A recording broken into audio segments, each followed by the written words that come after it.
Good evening. We're going to call to order this community hearing of the Public Service Commission of the District of Columbia in formal case number 1180 in the matter of the application of Washington Gas Light Company for authority to increase existing rates and charges for natural gas service. I am Emil C. Thompson, the Chairman of the Public Service Commission. I am joined by Commissioners Richard Beverly and Ted Trabu. For the record, today is April 29th, 2025, and it is approximately 6:03 p.m. in the Commission hearing room located at 1325 G Street, Suite 800, Washington, D.C. This community hearing is being held to discuss the application filed by Washington Gas Light on August 5th, 2024. Requested rates are designed to collect approximately $257.2 million in total revenue, representing a $45.6 million increase in weather normalized annual revenue. This includes a transfer of $11.7 million in costs associated with the natural gas system upgrades previously approved by the Commission in project pipes. The net increase in new revenues is $33.9 million, reflecting an approximate 11.9% increase over current rates. If granted in full, the average bill increase for residential sales, heating, and cooling customers based on an annual usage of 627 therms would be $15.33 or 17.63%. When you look at your bill, you may wonder what rates are regulated by the Commission and are the subject of this rate case. One part is what we call the distribution rate, that's delivery. That's what it costs WGL to deliver natural gas service to customers, and WGL is the only company authorized in the district to distribute natural gas. That rate covers meter readings, the meters, the pipes, the customer service people, the repairs, the restoration after the storms, all the filings to operate the delivery system for the natural gas in the district. Commission regulates distribution rates. There's another part of your bill that is for the natural gas itself. The Commission does not regulate natural gas supply except for default natural gas service. And then the third part of your bill is taxes, surcharges, and fees that DC Council authorizes and or sets. Our role as regulators in this case is to ensure that the essential natural gas service is available, adequate, and provided to all who require it, and that the services will be priced at a reasonable level. Specifically, in evaluating WGL's application, the Commission must consider the public safety, the economy of the district, the conservation of natural resources, and the preservation of environmental quality, including the effects on global climate change and the district's public climate commitments. Sorry. Pursuant to its statutory and constitutional rights, the utility is permitted to fully recover the costs of providing this essential service. This community hearing is being held to provide interested persons who wish to comment on the WGL application an opportunity to do so. Representatives of organizations shall be permitted a maximum of 5 minutes for oral presentation. Individuals shall be permitted a maximum of 3 minutes for oral presentation. I know typically we're a little lax on the time limits, but given the number of people who have signed up to testify today, we will try and hold people to those time limits. So first, I would like to acknowledge Commissioner Beverly and Commissioner Trabu for any comments. Thank you all for coming out this evening to share your thoughts with us. I appreciate the testimony of each and every one of you who cares to testify. And I'll read anything that you write that in case you don't choose to testify. Thank you. Thank you, Mr. Chairman, and thank you, Commissioner Beverly. Good evening, everyone. As many of you know, this is the third in a series of public hearings, community hearings that we've held on this particular matter. I'm very impressed by the strong turnout from the community at all of the hearings, which shows a very, very high level of interest in the matter that's before us. And I want to thank all of you for coming out, expressing your views, and letting us understand exactly where you are on the matters that are before us. We do understand that there is another very interesting hearing going on across town. I want to assure you we scheduled this one well before they scheduled that one, so not to conflict with the other schedule that's going on, the other hearing that's going on across town. But I thank all of you for coming down here into the middle of very, very busy downtown DC tonight, and I look forward to hearing your testimony this evening. Thank you. Thank you, Commissioners Beverly and Trabue. I would also like to acknowledge the participation of the Office of People's Counsel for the District of Columbia, which is the statutory representative in the party in all of our cases. I know I saw their table out front with 2 representatives there. Is there anybody in the room? Yes. Would you like to introduce yourself? Thank you, and thank you for your participation. At this time, we will start the community hearing by calling the pre-registered witnesses. So the Commission's Secretary, can you please call the first pre-registered witness? Yes, Ann Dubais.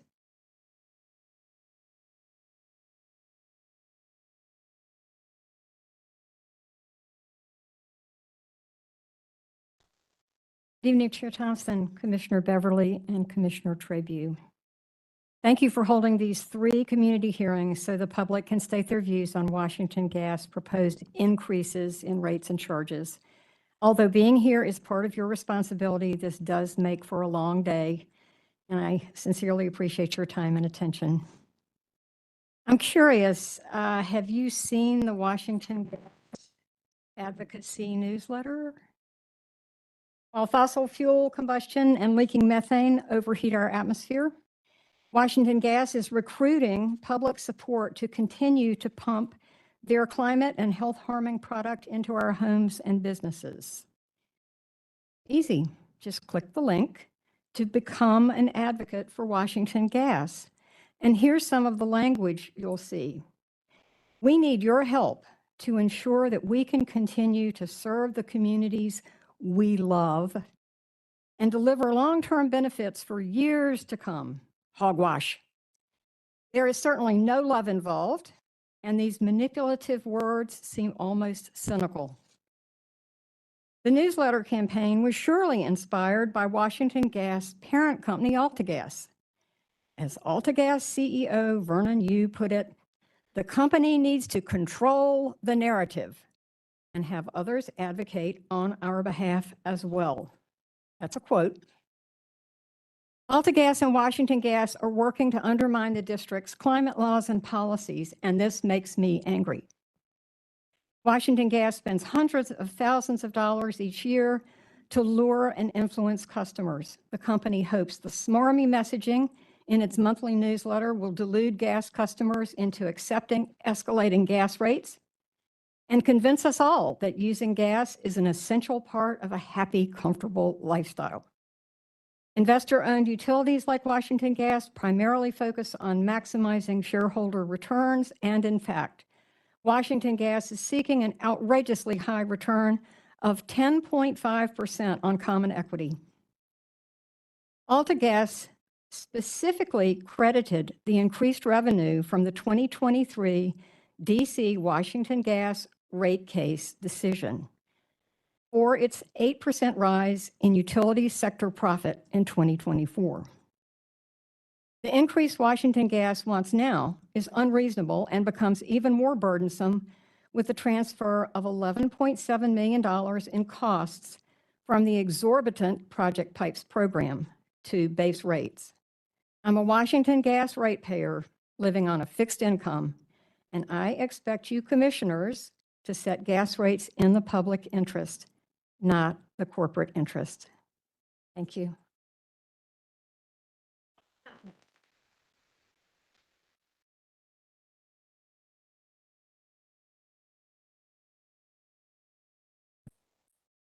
Barbara Briggs.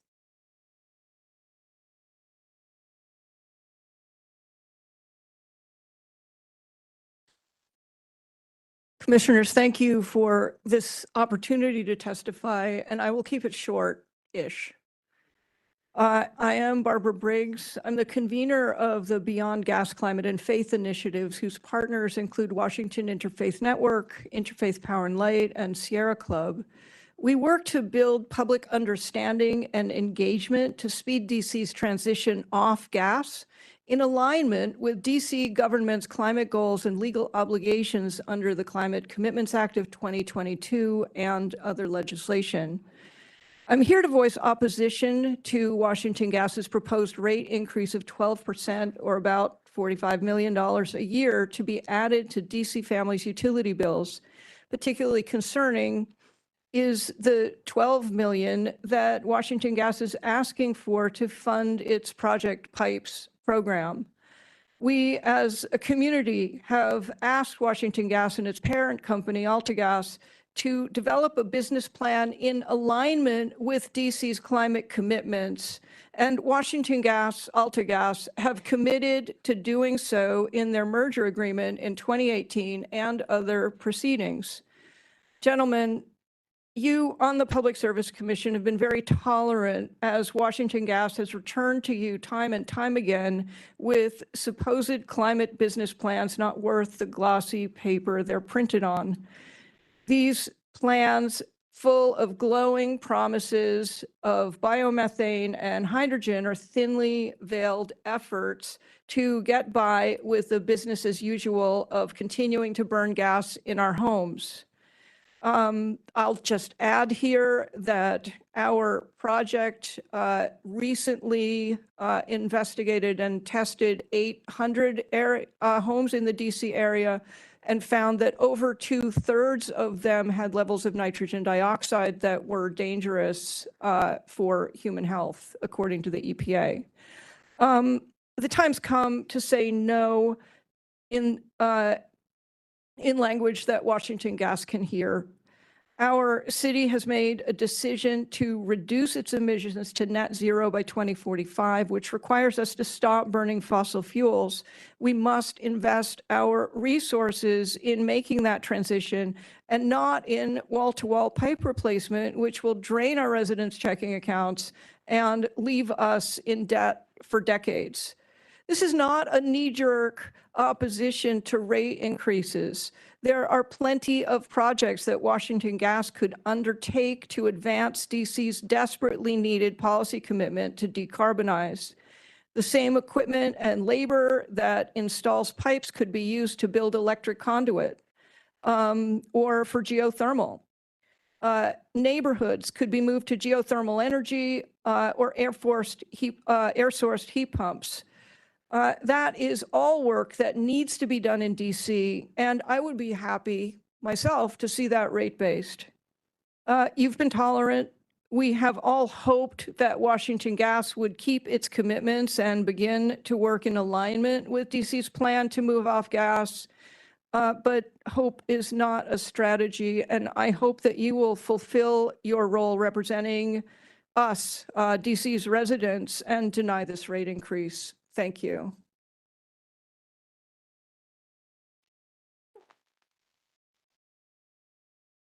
John Capozzi.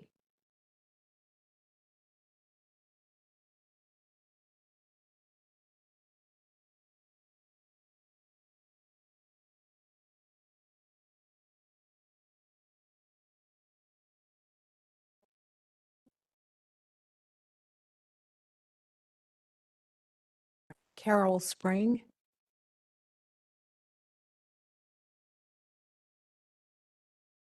Charles Spring.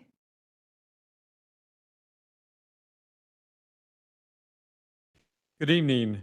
Today I come to you not as Monopoly Man like I did last week, but as Charles Spring, 21-year resident of DC. So when I first heard about the proposed double-digit rate increases for residents, 17% for residential, I believe, 12% overall, my reaction was that this was totally absurd. How could this be a reasonable proposal that a company supposedly serving the public interest would make? I had to respond with something also absurd, testifying for the rate hike as Monopoly Man.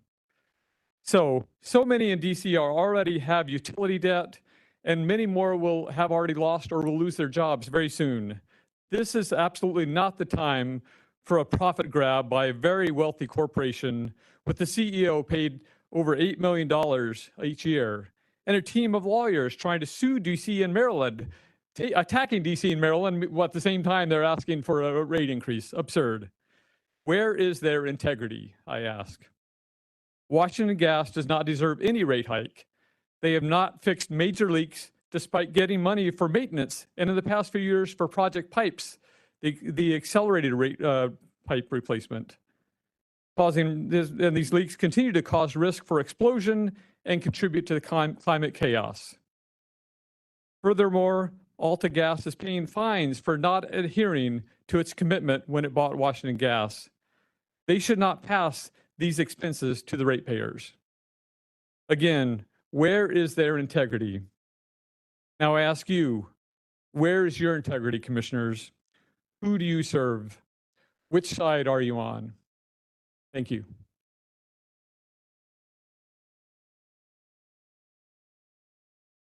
Rachel Samuels.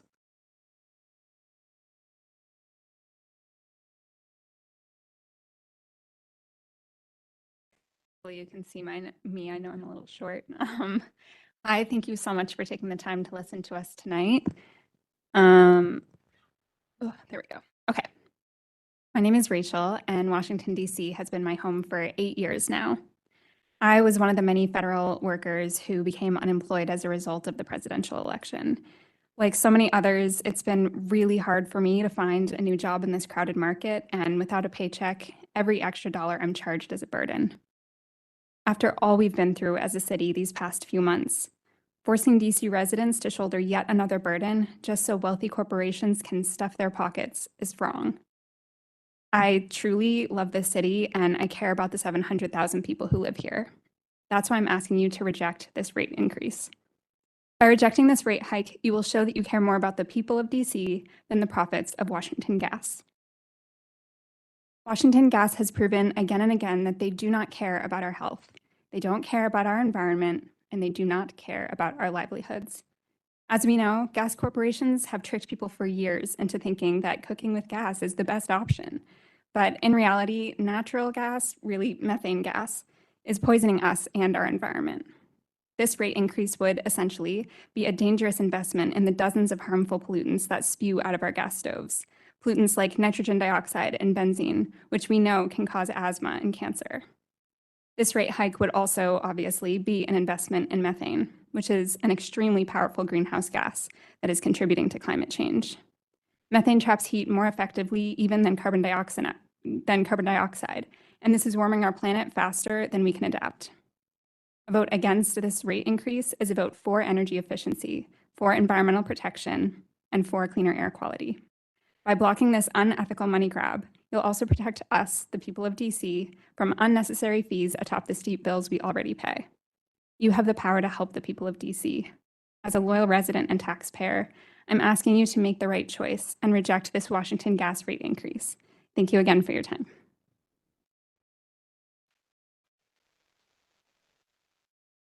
Teresa Bohan.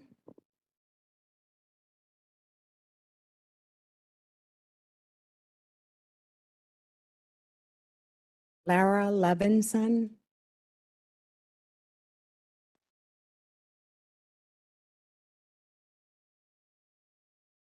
Good evening. My name is Laura Levison, and I've lived in Ward 6 for 40 years. I'm here to oppose WGL's request for a large and undeserved rate increase. DC residents, as we just heard, cannot afford this rate increase. Across this region, federal employees and contractors are losing their jobs. Congress is forcing the district to cut our budget for absolutely no reason, which will force furloughs and layoffs across the DC government. Moody's just downgraded DC's credit rating because of these developments, and our region is potentially now on the verge of a recession. Many DC residents are already behind on their gas bills, and no wonder. For our house from January 8th to February 10th, we paid $443 on our gas bill, which is the highest gas bill I ever remember receiving. My boyfriend and I are fortunate, and we can afford to pay these steep utility bills, but they do take a big bite out of our budget. WGL has not made a good case for why they should receive this large rate increase. The rate hike proposed for residential customers is about 3 times greater than the compounded rate of inflation in 2023 and 2024. Maybe WGL saw that Pepco got a large rate hike and they wanted to get in on the action. But we should not lose sight of this. For an investor-owned utility, the bottom line is the bottom line, no matter what statements they make about putting the customer first or serving the community. The most important job for an investor-owned utility is to make money for the shareholders, and we should all remember that. So it's up to you, Chairman Thompson, Commissioner Trabue, Commissioner Beverly, to prevent WGL from overcharging us, the customers. I will also express my strong opposition to Project Pipes, now rebranded as DC Safe. For several reasons, it's essential that the district transition off fossil fuels. Fossil fuel, you've heard these things. Combustion in our homes is bad for our health. Climate change. Did you hear the news? Last year was the hottest year on record. Did you hear that? Did you know that? Trump administration tried to bury that information. Scientists are concerned that forests and oceans have absorbed as much carbon as they can, and climate disruption is accelerating. And I also oppose Project Pipes because of the cost. WGL should transition to a new business model. They've done it before. The company was established to install gas streetlights. Do we have any gas streetlights? Do we? Gas streetlights? No. They can transition again to a company that provides space and water heating services, such as through neighborhood geothermal systems that would keep LIUNA members employed doing excellent work. In the meantime, WGL should absolutely fix the dangerous or large gas leaks and leave it at that. I asked you to reject the rate increase, including the weather normalization adjustment, which sounds like a sneaky way for WGL to boost their profits while sounding prudent. Thank you very much for this opportunity to testify.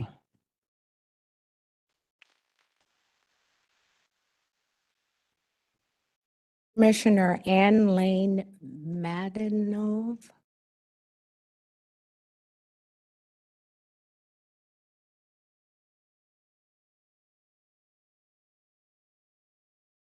Aiden Jaquetta.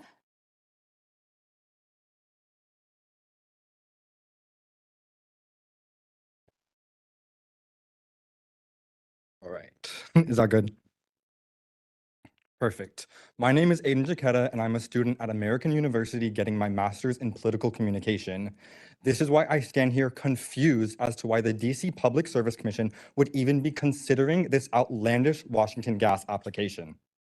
Because what DC residents are asking for increased gas prices and increased environmental harm, because it certainly isn't me, and it definitely isn't anyone who has to pay for gas. So I ask, who is this for?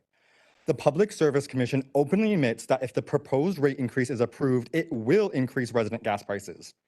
And just last week, Axios reported that DC residents will face higher utility bills starting as soon as this summer if the proposed rate hike by Washington Gas goes into effect, which is particularly concerning for DC residents grappling with higher living costs and even more so for those in low-income communities.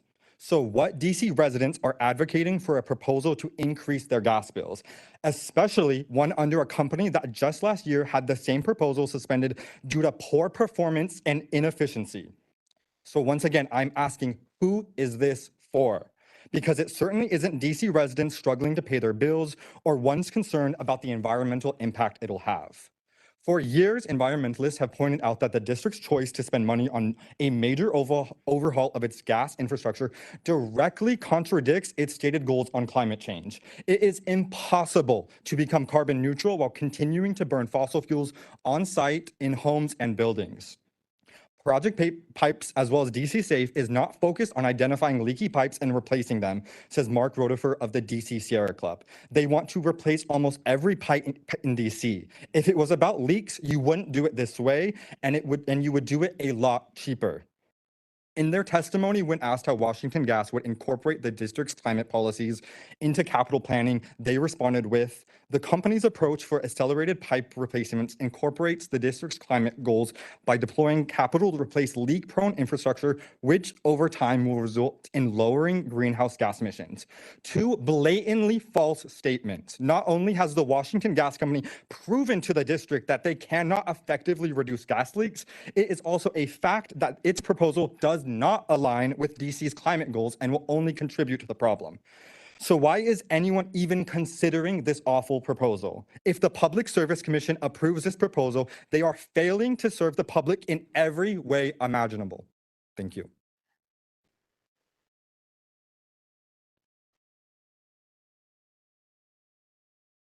Anthony Enhorn.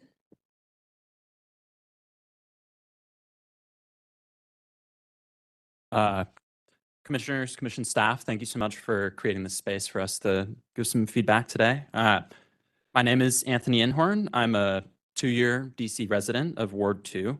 And I am strongly opposed to this rate hike for reasons of cost and climate. So to start with cost, people are already struggling to pay their bills in this city. 1 in 7 Washington Gas customers are behind on their bills, and the proposed rate hike is 3 times the compounded rate of inflation for 2023 and 2024, which is one of the stated reasons for this rate hike. The Washington Area Fuel Fund is something that when I'm paying my gas bill, I always am prompted to donate to. So clearly, Washington Gas understands that their own customers are having trouble paying these bills. And it's a steep bill. It's one of my highest expenses each year. And as a young person in the city, I want to stay here. I want to live here. I want to contribute to the society. But these bills and these expenses are very steep for me, and they're steep for so many other people. So I would hope that the commission would put people over profit in this instance and not have this passed on to their customers. Secondly, the reasons of climate. Why are we investing more in infrastructure that we should be transitioning away from? DC and Atlas Gas have stated goals and commitments to zero emissions and to expanding clean energy. And yet investing more in replacing and building up pipes goes directly against those goals. I want to see utility bills paying for necessary maintenance and replacing leaking pipes, not for continuing to propagate this system. And additionally, I want to see the city working with Washington Gas and partners to transition towards cleaner, renewable energy sources, working together to create a better situation for all the city rather than one company. Additionally, this is going to lead to worse climate effects due to higher emissions, and I don't want to see that either. In conclusion, I hope that the commission will make a human-centered decision to prevent this utility passing off the cost impacts through this rate increase to their customers who are just trying to get by and contribute to this great city that we all love. And I hope that Washington Gas, the commission, and the community will be able to work together to chart a better energy future for the district and everyone here. Thank you so much.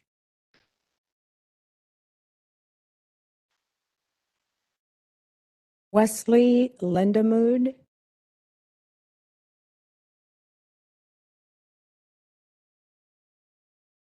Good evening, Commissioners. I'm a Ward 5 resident that's lived and worked in DC for over 20 years. My son and daughter were born and raised here. As a federal employee who's facing rising costs and threats to my livelihood, my ability to continue to live and work in the city is threatened. And raising the cost of my utilities is an additional burden that will make it even harder to afford to live here. I support DC's efforts to combat climate change, and raising rates to help pay for gas pipe replacement when the city should be doing more to steer customers toward greener alternatives only adds insult to injury. I urge you to reject Washington Gas's application to increase our rates and encourage you to consider incentives to move customers to all electric alternatives instead. Thank you for taking time to listen to my testimony.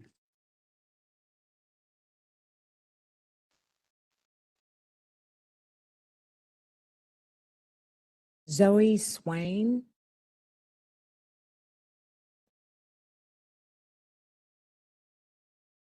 Good evening, Commissioners. My name is Zoe Swain, and I am a proud Ward 3 resident of DC. And in this past December, I graduated from American University with a degree in environmental studies. However, my passion to protect our environment goes past my education, stemming from a childhood spent absorbed in the diverse outdoors. Climate change has taken away many of these simple joys, and with rising temperatures affecting local animal and plant life, and weather changes causing less snowfall and more disastrous flooding of the creek behind my house. Today, DC is in a unique crisis. I've seen firsthand how federal funding cuts destabilize critical environmental programs like the National Park Service. Even in my new AmeriCorps role, which started just yesterday, I've already been warned that my job could be eliminated due to funding threats. It's deeply frustrating to know that a job dedicated to serving our environment and community could be stripped away at any moment. It is equally frustrating to see fossil fuel companies like Washington Gas raise electricity bills for DC residents while offering no real benefits. In addition to job insecurity, like many DC residents, I am feeling pressure of rising utility costs. As someone working this minimum wage job, living with a roommate, and being energy conscious by choice and by necessity, I simply cannot afford higher gas prices. Washington Gas's proposal doesn't just raise rates, it changes how they're calculated, undermining energy-saving efforts and leaving consumers in the dark. I hate the idea of investing my hard-earned money back into fossil fuels. I want to feel good about where my money goes and put my money into a form of energy that is good for our planet. I am not alone in this. Many like me are already frustrated with the steep prices of gas bills, but more than that, are frustrated with the continued investment in fossil fuels that we've already committed to leaving in the past. DC must stick to its green energy commitments. We must disrupt the cycle of business as usual and wake up to the changes that we need to see. Every day that we can choose people over profit is a day that we can be proud of. Please do your part to ensure that we invest in our environment and ensure that DC residents feel good about where they're putting their money. Thank you very much for your time.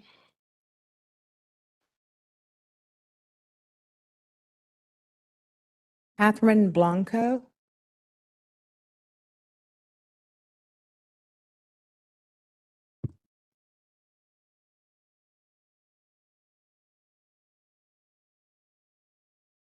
Hello. Sorry. Hello. My name is Catherine Blanco. I live in Ward 6. I'm here in part with CCAN and WIN, as well as a DC resident of over 7 years. And I'm here to testify against Washington Gas's requested rate hike. If this high increase goes into effect and impacts utility bills at my future home, I don't know if that's the case since I'll be moving in a few months, in part due to high rent. This would require me to tighten my budget in other places, spending less money perhaps at the grocery store or at local cafes and restaurants. I'm fortunate, however, that I will still be able to keep the heat on and use my essential appliances without fear of being unable to pay that bill. But that is not the case for so many of my neighbors. As another speaker mentioned, 1 in 7 Washington Gas customers are already behind on their bills.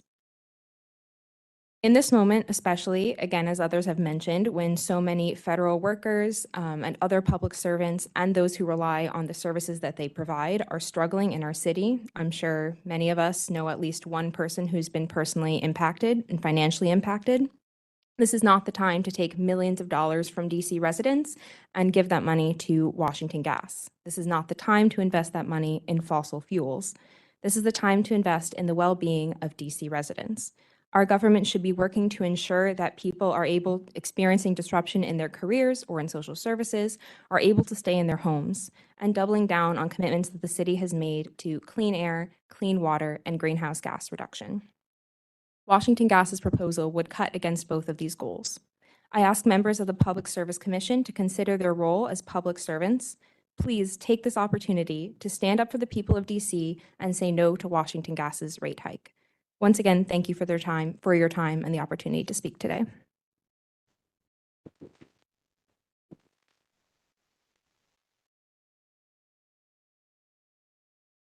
Beth Landry.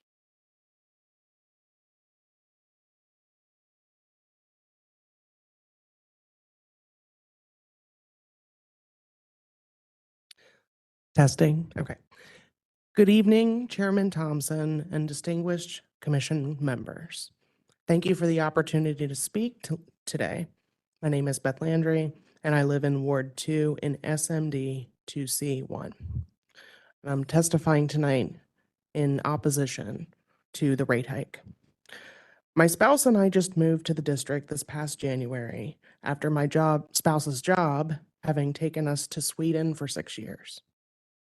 I'm originally from the area and worked in Ward 5 from 2008 to 2014.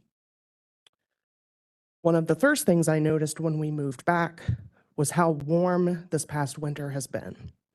This is a trend both here as well as where we just moved from. The first winter we spent in Malmö, it actually snowed and stuck to the ground. As the years went by, there was less and less snow and unbearably warm summers. I am formally trained as a nurse, and I am afraid of the health implications as the climate gets hotter and hotter, both here in the district and all over the world.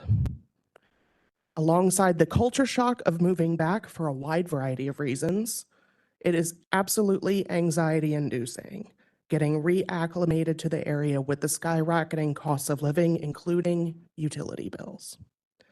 At first, I considered signing up for the budget plan Washington Gas provides. However, I'm glad that we did not do that. This would have made our billing based on an average and not how much our usage actually is. This disincentivizes us to be conscientious and vigilant of our natural gas use, which in turn causes more harm because there is no immediate feedback loop. Additionally, I, like many other DC residents, do not have much of a choice when it comes to utility service companies. Adding insult to injury, this means we are all paying into a system owned by a company that is not holding to their agreements for green energy infrastructure. I am infuriated that this makes me complicit in contributing to our climate crisis and being told that I am going to be required to pay more out of my pocket to do it. Please do not permit Washington Gas to increase our utility bills. We are witnessing the climate crisis literally shift the environment under our feet worldwide. We need more green energy infrastructure, not energy bill hikes from a company that is making millions in profits already. Thank you again to the Commission for the opportunity to testify and for your time, attention, and consideration for myself and others.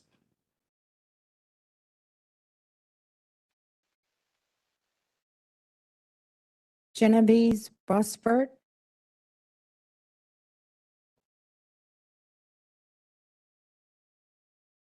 Good evening, Commissioners. My name is Genevieve Beauvais. I live in Capitol Hill, and I'm here speaking on my own behalf as a new resident of the district.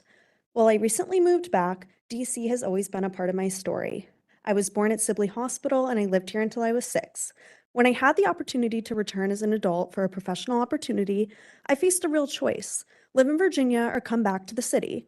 Despite concerns about cost of living, public safety, and regulation, I chose DC because it felt like home. When looking for my first apartment, affordability and convenience mattered. I grew up in homes with natural gas, so I was used to the ease and reliability it provides for cooking, heating, and hot water. I also knew that natural gas tends to be more affordable than relying entirely on electricity. I was fortunate to find an apartment in Capitol Hill that still offers natural gas service. But since moving here, I've learned that access to gas is under threat from aggressive regulations that could limit future availability. That concerns me, not just for myself, but for others like me who are trying to make DC work as a place to live. Consumer choice is important, especially when nearby jurisdictions offer lower costs and fewer restrictions. DC needs to remain competitive to attract new residents and businesses. Energy affordability and reliability are part of that equation. I'm here to support Washington Gas in this rate case. I understand that delivery rates may increase, but I also understand that maintaining and modernizing our energy systems requires ongoing investment. Even with the proposed increase, natural gas remains one of the most affordable energy sources available, especially as electricity demand surge due to electrification and data center growth. We can't take energy reliability for granted. A reasonable rate increase that ensures a safe and dependable system is worth supporting.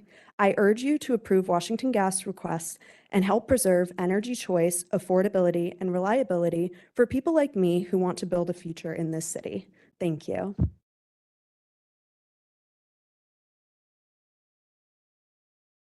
Dorothy Ann Scanley. Good evening. Chairman Thompson, Commissioner Beverly, Commissioner Tribay. My name is Ann Scanley, and I have been a resident of Ward 2 for almost 50 years. And my husband and I are Washington Gas customers. Before coming here tonight, I reread the Commission's mission statement. It's a mission that requires a lot of balancing: financial health of the utility companies, safe, reliable, affordable service to residents, conservation of natural resources, environmental quality, and the district's climate commitments. All of that balancing surely would benefit from ample information from Washington Gas to support their proposed rate increase.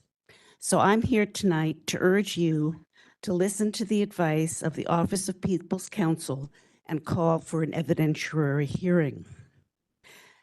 While my husband and I can manage the proposed rate increase, I know that a large percentage of the city cannot.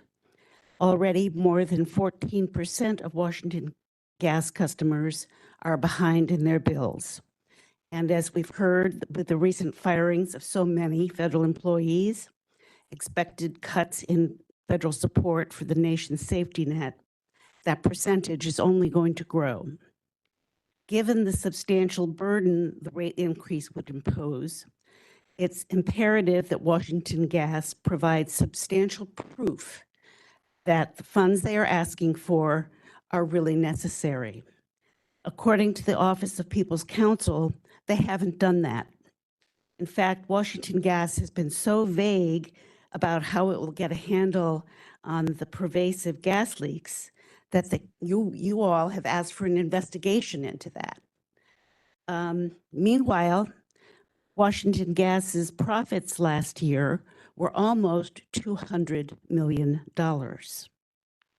Admittedly, Washington Gas is in a difficult position. Fossil fuels are a dying business. But instead of diversifying and moving into clean energy, they are doubling down. They are trying to extend the reign of methane for as long as possible by building new infrastructure and trying to make as much profit as they can while gas is still flowing. But I suspect that the currently proposed 16% rate is primarily a backdoor effort by Washington Gas to keep moving forward with Project Pipes, a plan that you all have wisely rejected. I missed a sentence, I'm sorry. I'm proud to live in a city that has ambitious climate goals, but those goals don't mean anything if our decisions on our infrastructure don't align with the goals. Washington Gas needs to repair its leaks, not install miles of new pipe for a filthy, fracked fossil fuel.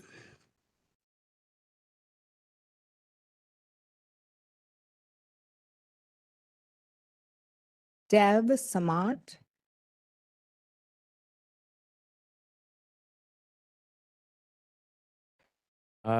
Hello, PSC. Thank you for granting us this hearing. And it's not often that I can speak as a regular member of the public and provide input on local decision making. I agree with what many members here have said previously and urge you to reject this rate increase. I agree with the statements on climate and affordability, but I want to call out some things that I have not heard mentioned so far. And I have 3 parts to my testimony. I apologize, I might go long, but hopefully I can take some time from one of the other people who didn't show up. So I want to start with a story. I'm a Ward 2 resident. I've been living in DC for over a year now. When I first moved to DC, I was visiting lots of restaurants and checking out all the new spots. There was this one burger shop down the street from me on M Street that I really loved, and I went almost religiously. It was just a small hole in the wall place, but it was legitimately a big reason why I chose the apartment I chose. But near sort of the winter of last year, I started to get a lot more cost conscious. Finances were okay, but with increased uncertainty about job security and ultimately paying the bills, I stopped going out for food. The burger restaurant I'm talking about, I loved it. It closed down due to a lack of business, and I feel partially responsible. If I have to pay $180 more for energy, that's absolutely coming out of my discretionary spending, like tens of thousands of other residents, and that will hurt small businesses in DC. DC is already hurting. We're in a crunch with our budget, our jobs, and our rights, our livelihood, really. A rate hike obviously poses equity issues, but it will also impact our economic activity, spending, taxes on that activity. The reality is DC government faces an existential crisis, and we should do everything we can to put our best foot forward.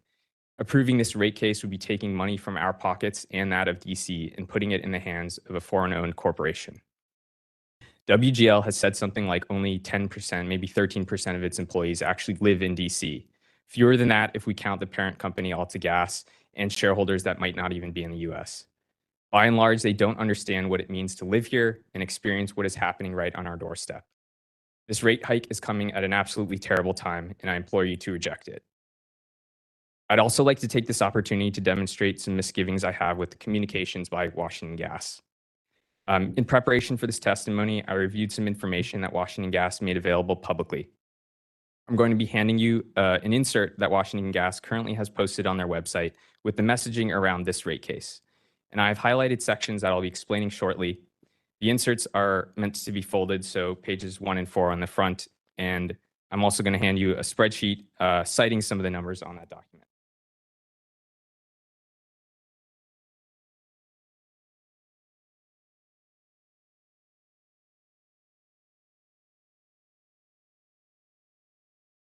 Okay, so my first grievance with this is that the percent increase for residential customers is very misleading. Washington Gas states there are 3 components to a bill: the customer charge, the distribution charge, and the peak usage charge. The customer charge for residential customers is proposed to increase from 16.5 to 20.7 per month, an increase of about 25%. The distribution charge is to increase from 56 cents to 78 cents, an increase of 38%. And the peak usage charge from 5 cents to 7 cents per therm, an increase of 33%. So if we put this all together, assuming 627 therms per month, we get a total increase of about 33% for residential customers. This is double what was communicated.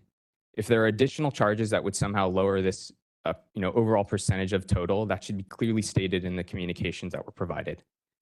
If you check my math and it holds true, I would urge you to delay or at least afford more community members to testify, because I know personally if people were expecting a 33 or 40% increase to their bills, they would absolutely be showing up here today.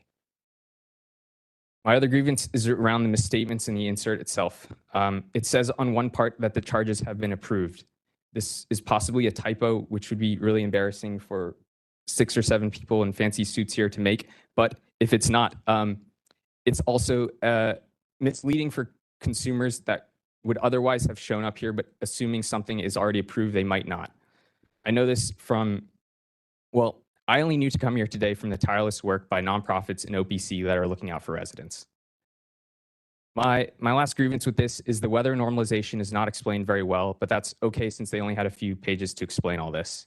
Still, per their application in FC1180, WGL says, I quote, "The manner in which costs are incurred does not match the way costs are recovered," end quote. When describing how much cost is incurred as fixed costs, basically that's the justification for the weather normalization. However, the distribution rate is volumetric and is set to increase more than any of the other charges, again, by 38% for residential customers. Okay, you can put that aside for now, and I'm going to take some more time to talk about some issues I have with the rate hike application itself. I will try to be, or if you'd like, I can go at the end when there's time for everyone else. Okay, so the first item is the return on equity. So the range of similar companies in the expert testimony showed that the return on equity could be as low as 8.4%, yet WGL has asked for a 10.5% rate. The return on equity should reflect the risk, and Regulatory Research Associates, or RRA, put out a new comprehensive analysis in February 2025 on regulatory risk, which was months after the submission. In it, 53 states and jurisdictions were reviewed. DC was actually bumped down to below average 1, meaning less risky than it was during the time of submission. So the analysis needs updating. In that report, DC is listed as less risky as Maryland as well. Less risk meaning less ROE needed. Also note that Virginia and Maryland have not approved rates as high as what WGL has asked for, and it's not above 9.5% if I recall correctly, which already is above normal stock market returns, and utilities are generally considered safe investments. On that note, the PSC does not guarantee a rate of return. It's inherently prospective. As a consumer, I do not care if Washington Gas did not achieve a 9.65% that was authorized. That does not mean they get 10.5% now. And if there's a quote, deficiency in net operating income, end quote, then Washington Gas should operate better. It should not attempt to shift the cost back to us by asking you, the PSC, for more candy. Please true up the statements from this application and the other ones, including cases that they submitted to Virginia and Maryland. On that note, by the way, S&P reports return on equity for Washington Gas was 10.06% in fiscal year 2023. So please double check some of that math. Also, please factor in their full gas throughput, because if customers are using less and that hit their margin, we shouldn't be charged more for that. Okay, the last point to make is the numbers cited are sometimes based on Washington Gas's DC activity alone, but investors are not investing based on just the DC portion of the jurisdiction. They would consider the entity overall. And I believe there's news articles about partnerships between WGL and data centers increasing, where they say there's optimistic investor confidence.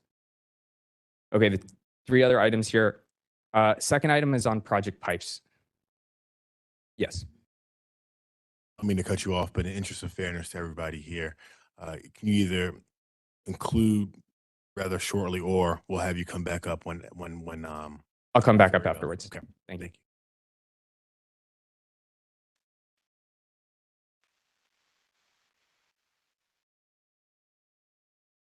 Isla Frost.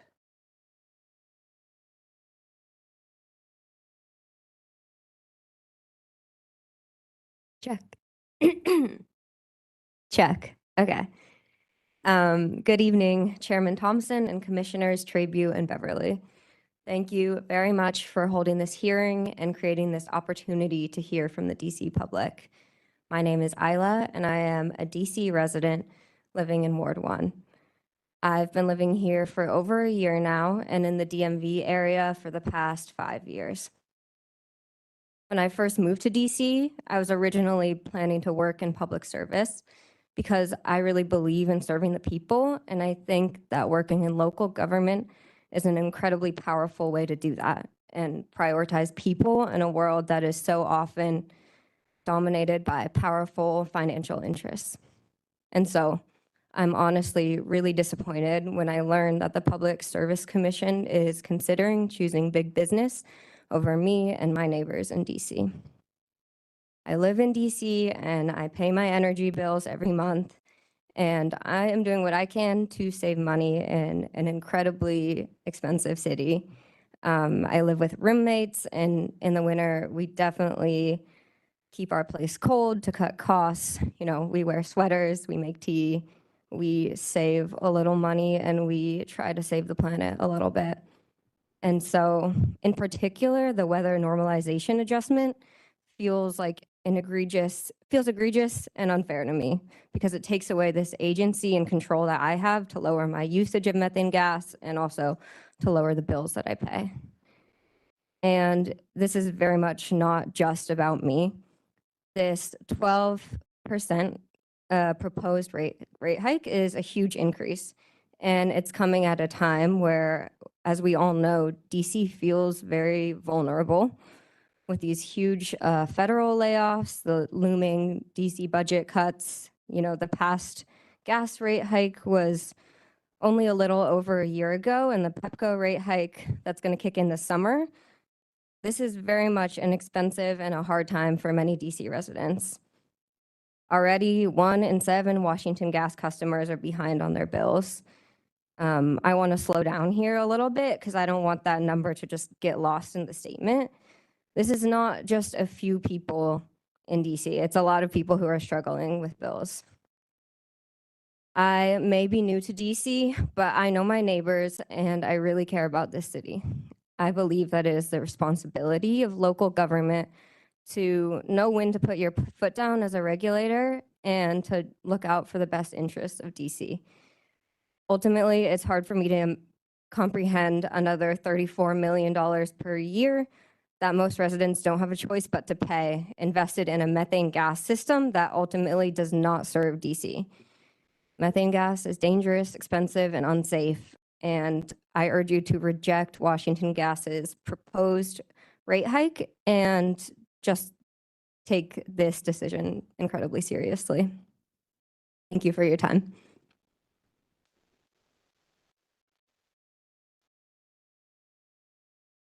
Aaron Kanishkawi.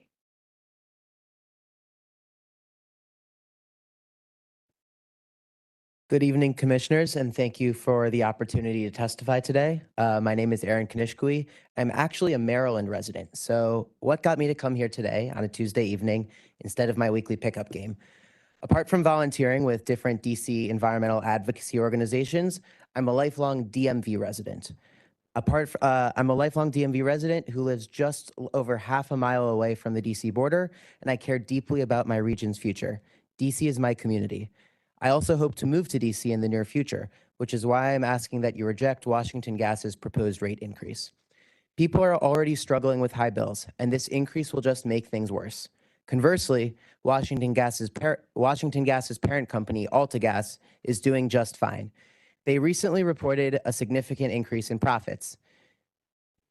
To be clear, this rate hike isn't about keeping the lights on. It's about squeezing as much as they can out of residents who will be forced to invest even more in fossil fuel infrastructure that we should be moving away from.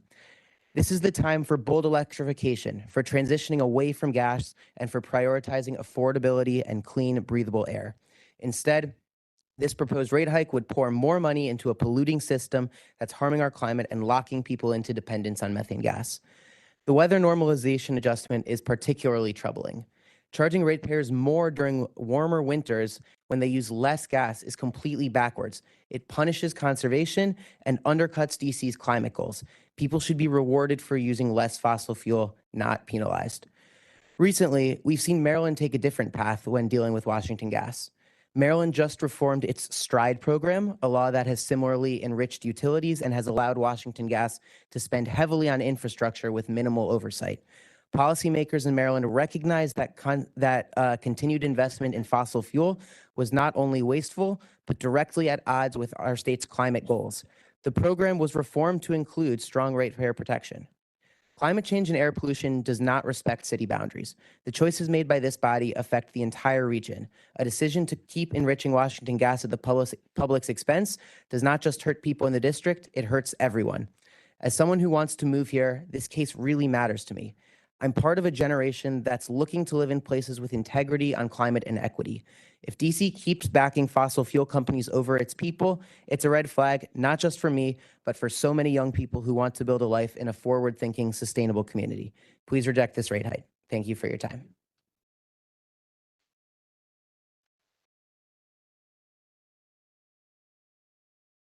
Ann Kaufman.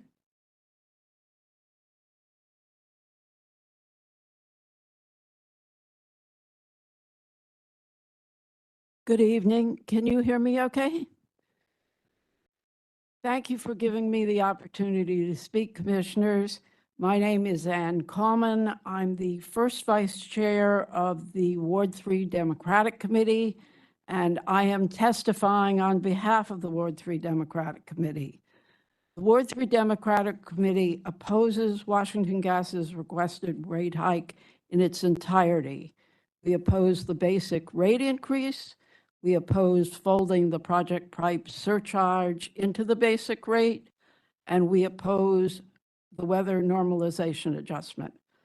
And we oppose these for 3 reasons, the first of which is cost.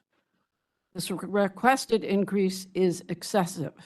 As others have already said, it's way more than inflation, and it's coming on top of a 7.9% increase in 2024.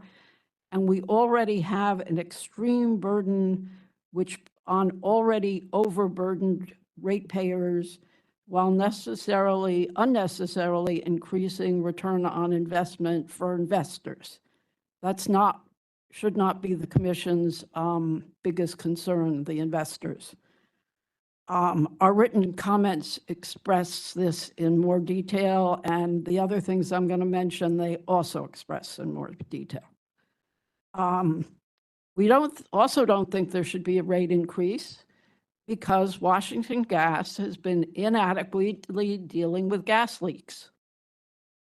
And it's gotten worse since it started.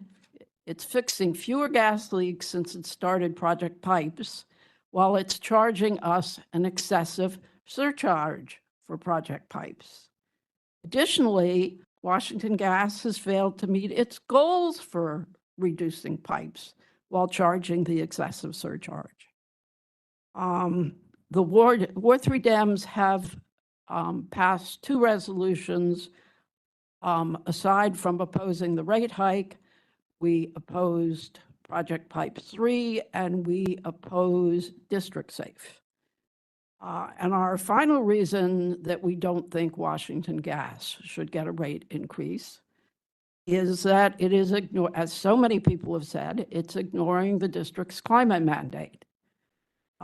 There is a mandate to be carbon neutral by 2045 and to keep decreasing carbon emissions before then.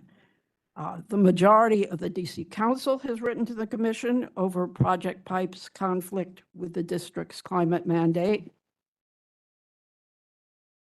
Commissioner Order number 22003 directed that Washington Gas submit a plan that, among other things, focused on aligning climate and electrification policies. Washington Gas has not done this. Washington Gas needs to change its business model to align with the district's carbon mandates. Until then, it should not be rewarded for poor performance. Thank you for your time.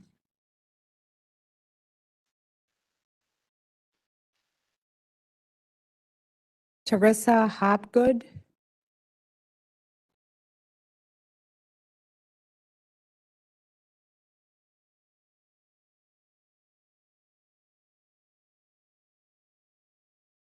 Good evening. My name is Teresa Hopgood, and I'm a member of the Washington Interfaith Network, or WIN. I also worship at the Church of Epiphany, located in Ward 2, just a few feet away from where this hearing is taking place. Many participants facing hardships with the rate increase are DC residents. Houses of worship like Epiphany would also be adversely affected by the gas company's proposed average 12% rate increase.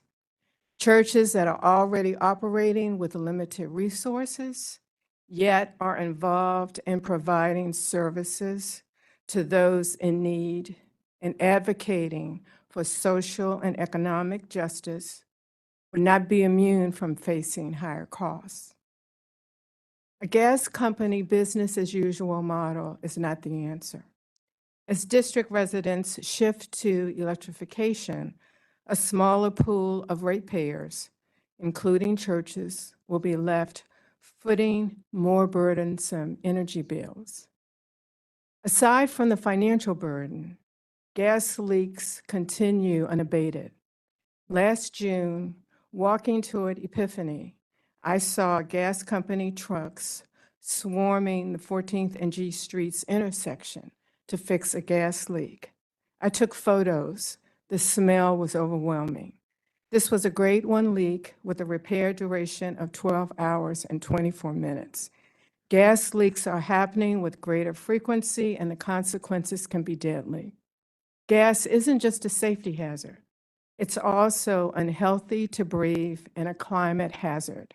Methane, the primary component of so-called natural gas, is a potent greenhouse gas. Methane also releases nitrogen dioxide, a dangerous chemical when cooking with gas. WIN has helped organize teams that have uncovered unhealthy levels of nitrogen dioxide. Inhaling nitrogen dioxide from gas stoves can lead to higher rates of asthma in children. Despite the above concerns, we are still investing in a methane gas infrastructure and paying more for this system that does not serve our health, our finances, or our future. The District of Columbia has committed to reducing greenhouse gas emissions by 60% by 2030 and achieving net zero carbon emissions by 2045. We should be embracing that vision, not undermining it. That means transitioning to a clean energy source and heating our homes and churches without fear of the harmful effects of gas leaks.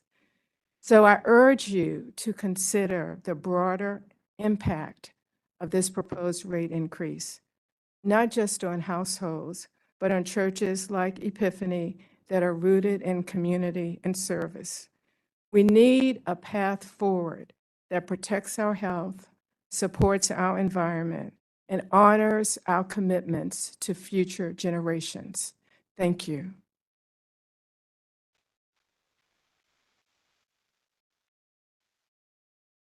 Casey Payne Hirsch.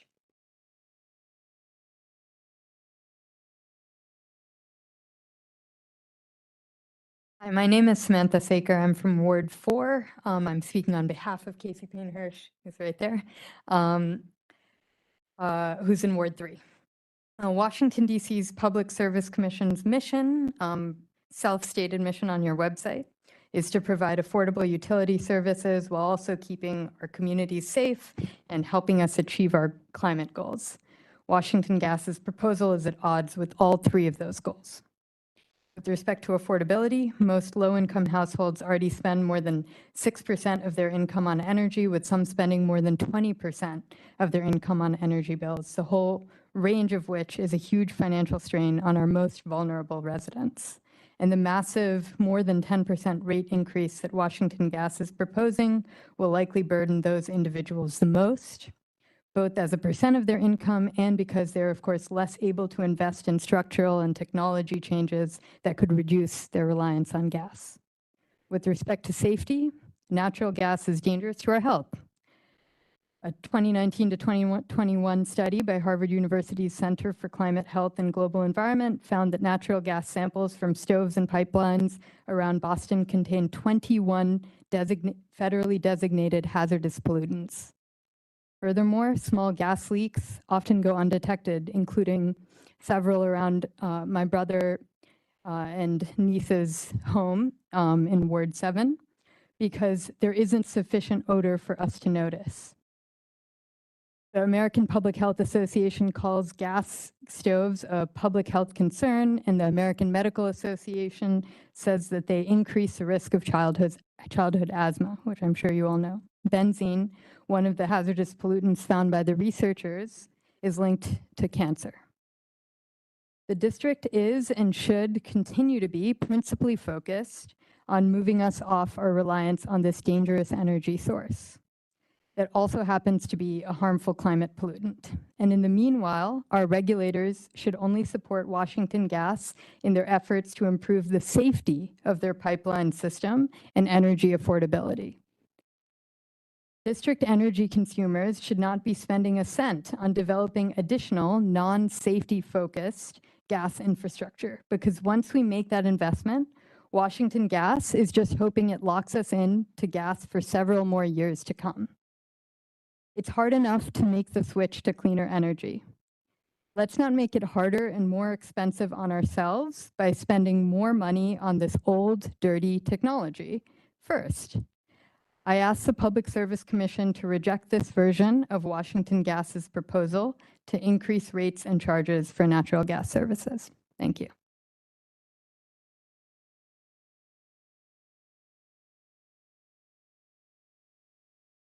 Karthik Adenya.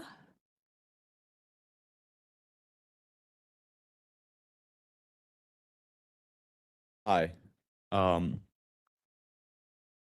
Thanks for giving me the opportunity to speak today. I'm speaking on behalf of myself, and I live in Northwest Washington. So I've been a Washington Gas customer for about a year now. I moved to the district last year, in March. And first of all, like to say I hear what many of the people say in terms of having the district move to green energy and, other reasons for voting against the cost increase. But, many of these proposals of, switching to net zero in a certain amount of years or reducing our reliance on any fossil fuels or natural gas in so many years is can't exactly be done so soon or so efficiently as many people here might state. The truth is that energy usage has only gone up historically, and in the future, it will only continue to grow up. This has many consequences in terms of fixing our old existing infrastructure and gas pipelines that we've had for many decades now in the city.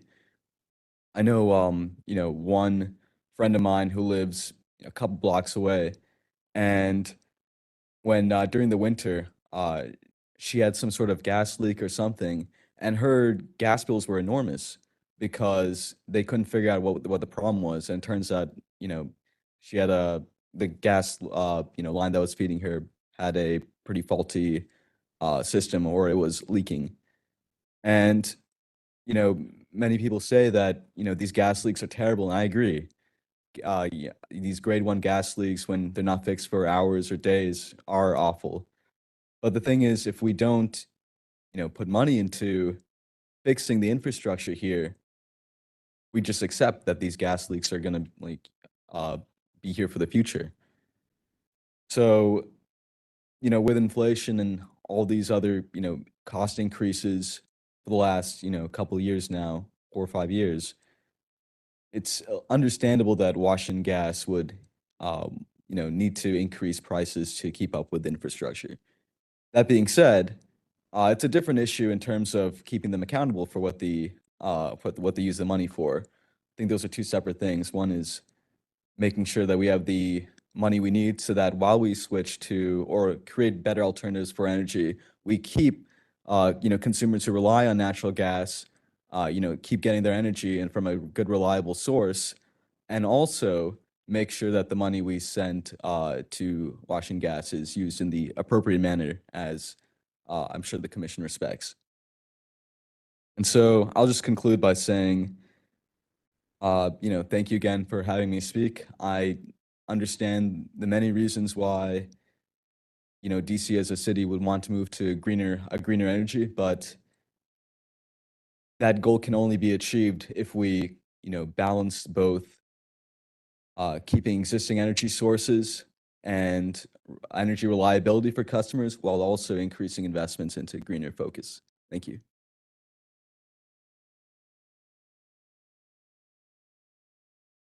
Christopher Klein.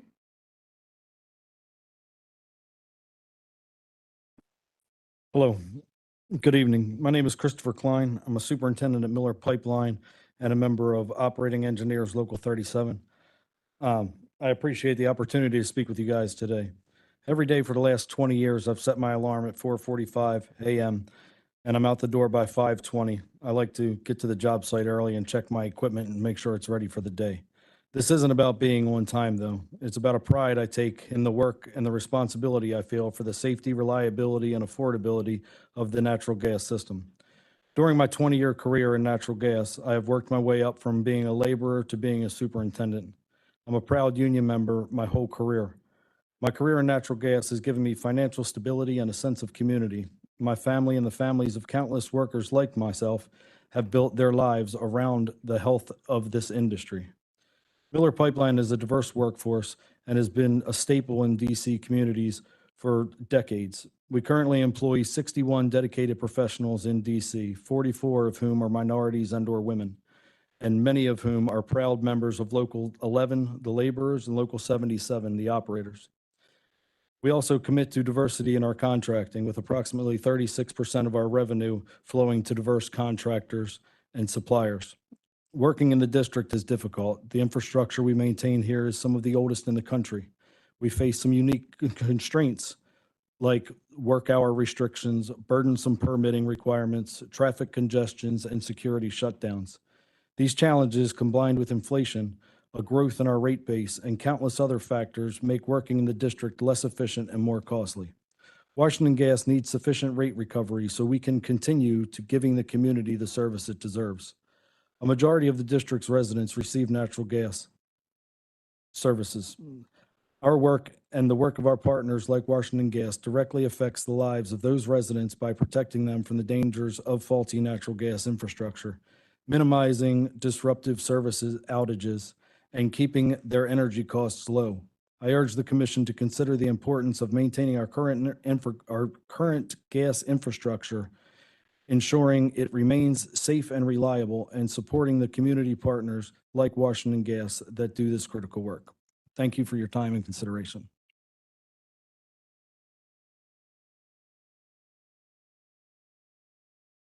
Thomas Luby.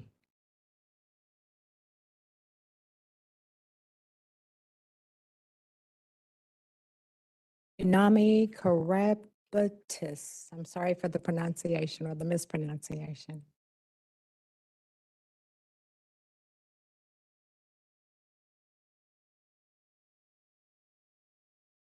Hello, thank you for giving me the opportunity to speak today. My name is Yanni. I'm a DC resident, and I just want to come out here and express my opinions. In general, I think that safety is super important. Uh, in the future, I do believe in a clean energy future, but I think right now that safety needs to be addressed. Gas leaks are horrible, but also like people's safety matters more.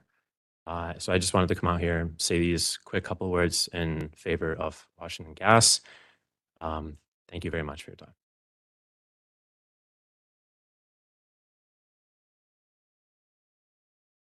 Hannah Lipstein.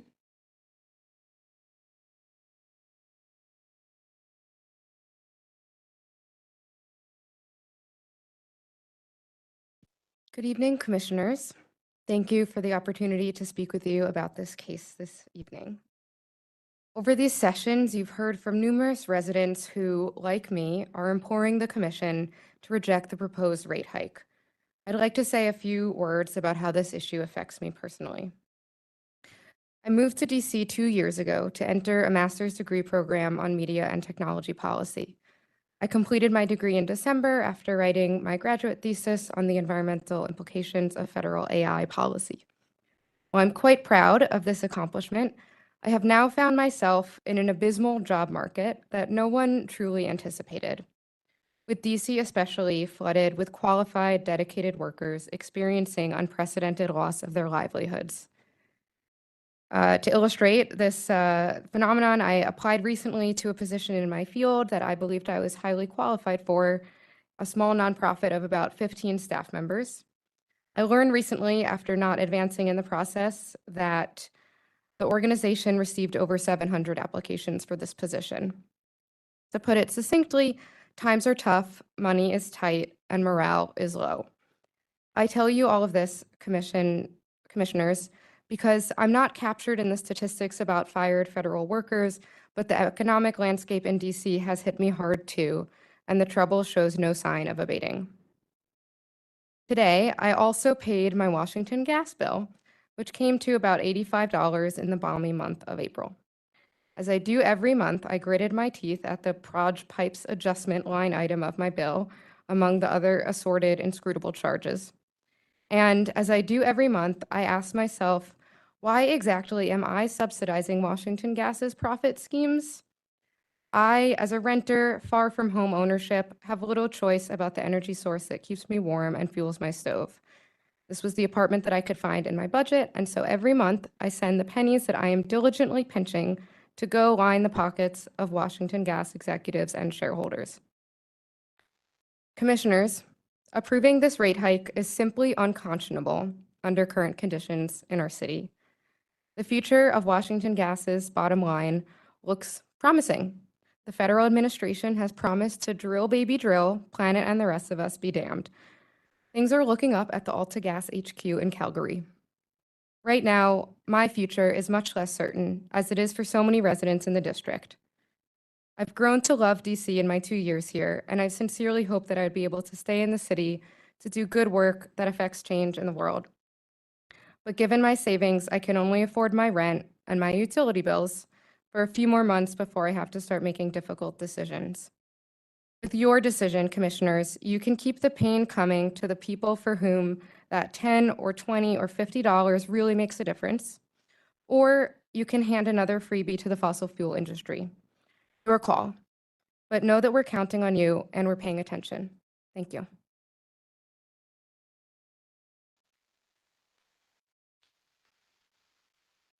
Mike Litt.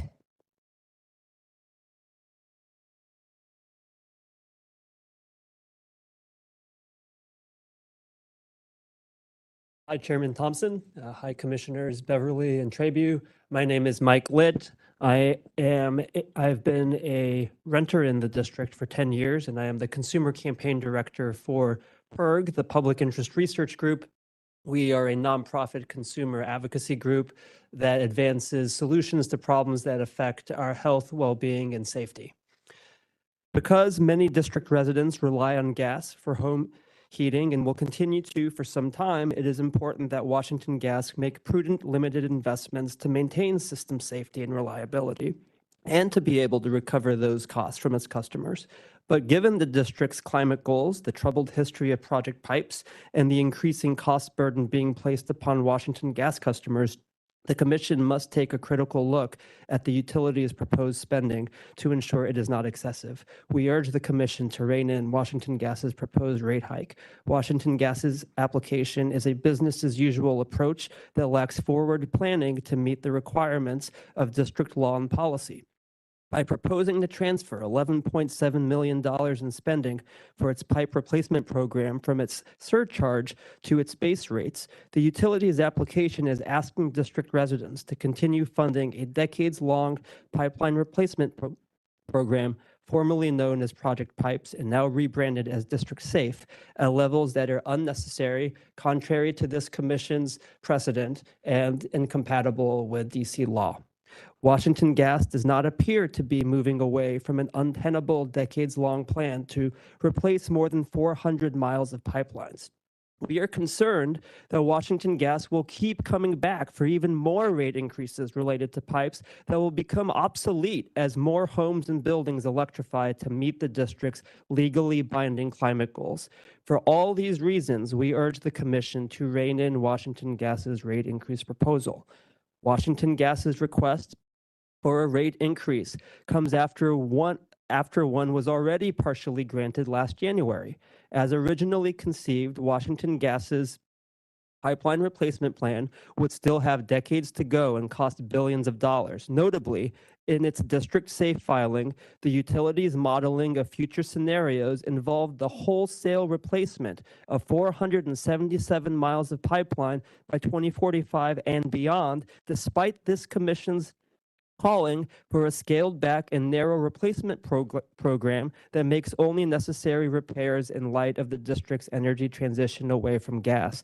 This suggests that Washington Gas will continue seeking rate increases for years and decades to come for pipes, even as those very assets risk becoming stranded.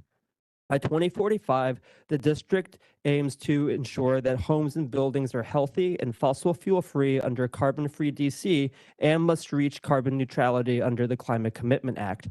Washington Gas makes claims that its replacement program is itself a climate measure that reduces leaks on the gas system. Across the country, similar pipe replacement programs have failed to meaningfully reduce leak incidents. According to a 2022 PERG report, the frequency of major gas leak incidents has not declined significantly since 2010, despite the time and money that gas utilities have spent to address leaks in the wake of several deadly explosions. The safest and most cost-effective path forward is for Washington Gas to shift focus from a wholesale pipe replacement program to a targeted and cost-effective risk mitigation program utilizing selective replacement, advanced leak detection and repair, pipe relining, and non-pipe alternatives, all of which support the transition away from fossil fuels into clean energy homes, as is necessary to meet the district's existing climate laws. Until Washington Gas demonstrates that it is actually changing course away from long-term pipe replacement, we respectfully request the Commission to rein in Washington Gas's proposed rate increase. Thank you again for the opportunity to present this testimony.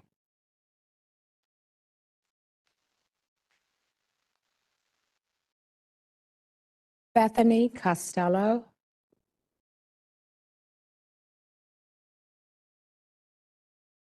Good evening, Commissioners. My name is Bethany Costello, and I'm a resident of Ward 1 in DC. I moved to DC in July of last year, amidst a bout of summer heat so intense I hardly wanted to leave my house for the first few weeks in the city. Not a great way to get to know my new community or feel comfortable in my new surroundings. I had heard of DC's swampy summers before moving here, of course, but that was nothing compared to experiencing it firsthand, those 100-degree days, and slowly coming to terms with the fact that it was only going to get worse every year for the rest of my life. Despite the weather, I was so excited to move to DC, a city I knew very little about, but was determined to love. And love did I have getting to know my community in Columbia Heights and beyond, working hard alongside my new coworkers in the clean energy space, and learning about this city, its history, and its plans for the future. Among those plans, I was especially excited to learn about DC's ambitious climate goals, resilience plans, and clean energy programming. But as I've gotten to know the reality DC's ratepayers face, myself included, the rose-colored glasses have been coming off. To learn that 1 in 7 residential customers in DC are already behind on their bills, as we've established, even before the 12% rate hike already granted to Pepco and this proposed 12% hike for gas. This situation is just one data point towards why we need more efforts on a just energy transition that increases energy democracy and reduces dependence on fossil fuels, not further increases gas prices that far outpace rates of inflation. Even just for myself personally, this proposed rate hike is unfair and unsustainable. I live in a 6-bedroom group home with gas appliances where we already face expensive utility rates with few opportunities to further minimize our energy use or get updated energy efficient appliances, and additionally face dramatic instability in my employment status in a moment when our entire city is facing the same. I cannot afford this rate hike, and neither can my roommates or my neighbors or my community. The proposed weather normalization adjustment is yet another unfair practice where we know we are likely to experience above average winters year over year. There are other methods to stabilize customers' bills, like energy efficiency efforts that actually benefit customers, rather than further complicating bills with fees and credits that make it even more difficult to know where you stand. We all know our city is already in a cost of living crisis that only stands to get worse with further job cuts and the worsening climate crisis. The decisions we make now will continue to impact us for the next 50, 100 years as we wrestle with our sustained inaction on reducing fossil fuel use. This is one opportunity we have to put people over profit and to support the citizens of DC and our climate goals, especially in such a moment of uncertainty, by rejecting the proposed rate hike and the weather normalization adjustment. Please do your part and vote for resilience, our future, and our communities. Thank you for your time.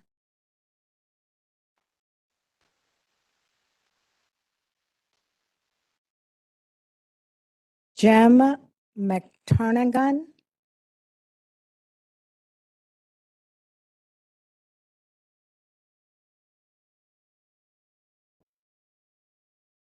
Thank you, Commissioners, for being here this evening and providing an opportunity for the public to provide feedback on the very troublesome Washington gas application. My name is Jim McTarnahan, and I am a Ward 6 DC resident. Make no mistake, I oppose the WGL application on many grounds, but I do have a bit of empathy for WGL as a natural gas-only utility facing obsolescence. Indeed, when you put on the shoes of their executives, lawyers, and lobbyists, one can see that their application makes perfect sense to them. Faced with declining throughput and a future without the use of dangerous methane gas, one can see why WGL is here seeking relief in the form of dramatic increases well above inflation. Get it while they're still a business, I'm sure they said. After all, WGL needs to keep paying exorbitant salaries to its executives, earning profits for its parent company, and paying rich dividends to its shareholders. Who cares about ratepayers and the impact of yet another rate increase on DC residents struggling, as we've heard tonight, to make ends meet? One can also see why Washington Gas is rushing to grow its rate base through inclusion of millions of dollars of Project Pipe's alleged investment. Rather than surgically address actual leaks in the system, why not gold plate this entire system and increase the likelihood that there will be a bailout of sorts for the stranded costs when the system is shut down once and for all? Similarly, isn't it a clever idea for Washington Gas to decouple the decline in customers' use of natural gas during warmer than normal weather months and decouple that from cost recovery through its proposed weather normalization adjustment? This proposal guarantees Washington Gas full cost recovery despite warm weather. Even better, decoupling takes away the incentives to concerned ratepayers to carefully and efficiently use natural gas, either to watch their budget or to reduce environmental harm. Win-win for W Gas executives and shareholders, but lose-lose for ratepayers. Especially now with the implausible federal denial of climate change, one can even see why Washington Gas executives may think the best strategy is to simply stick their heads in the sand and hope that this whole climate change thing will blow over. Washington Gas main witness Steffies, and I apologize if I'm mispronouncing his name, simply and erroneously denies that there are climate mandates and suggests that climate issues should be rejected out of hand as irrelevant to this rate case. This testimony is both ridiculous and dangerous. I'm sorry if my testimony tonight drips of sarcasm, because this is a most serious issue. And luckily, the cynical attitudes displayed by Washington Gas proposal suffer a fatal flaw. In exchange for their monopoly status, Washington Gas must still get regulatory approval from you of its proposal and cannot simply initiate its egregious plans on their own. That is why the DC community, more than ever, so desperately needs this commission to carefully scrutinize this application, and when you do so, and upon careful review, reject the Washington Gas proposal. Thank you again for your time and attention this evening. Very much appreciate it.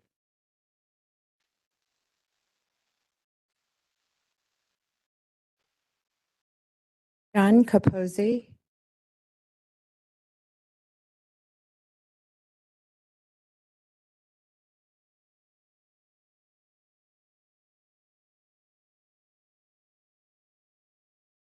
Good evening, commissioners, and thanks again for the opportunity. I really appreciate you having 3 hearings because I did have more to say from the last 2.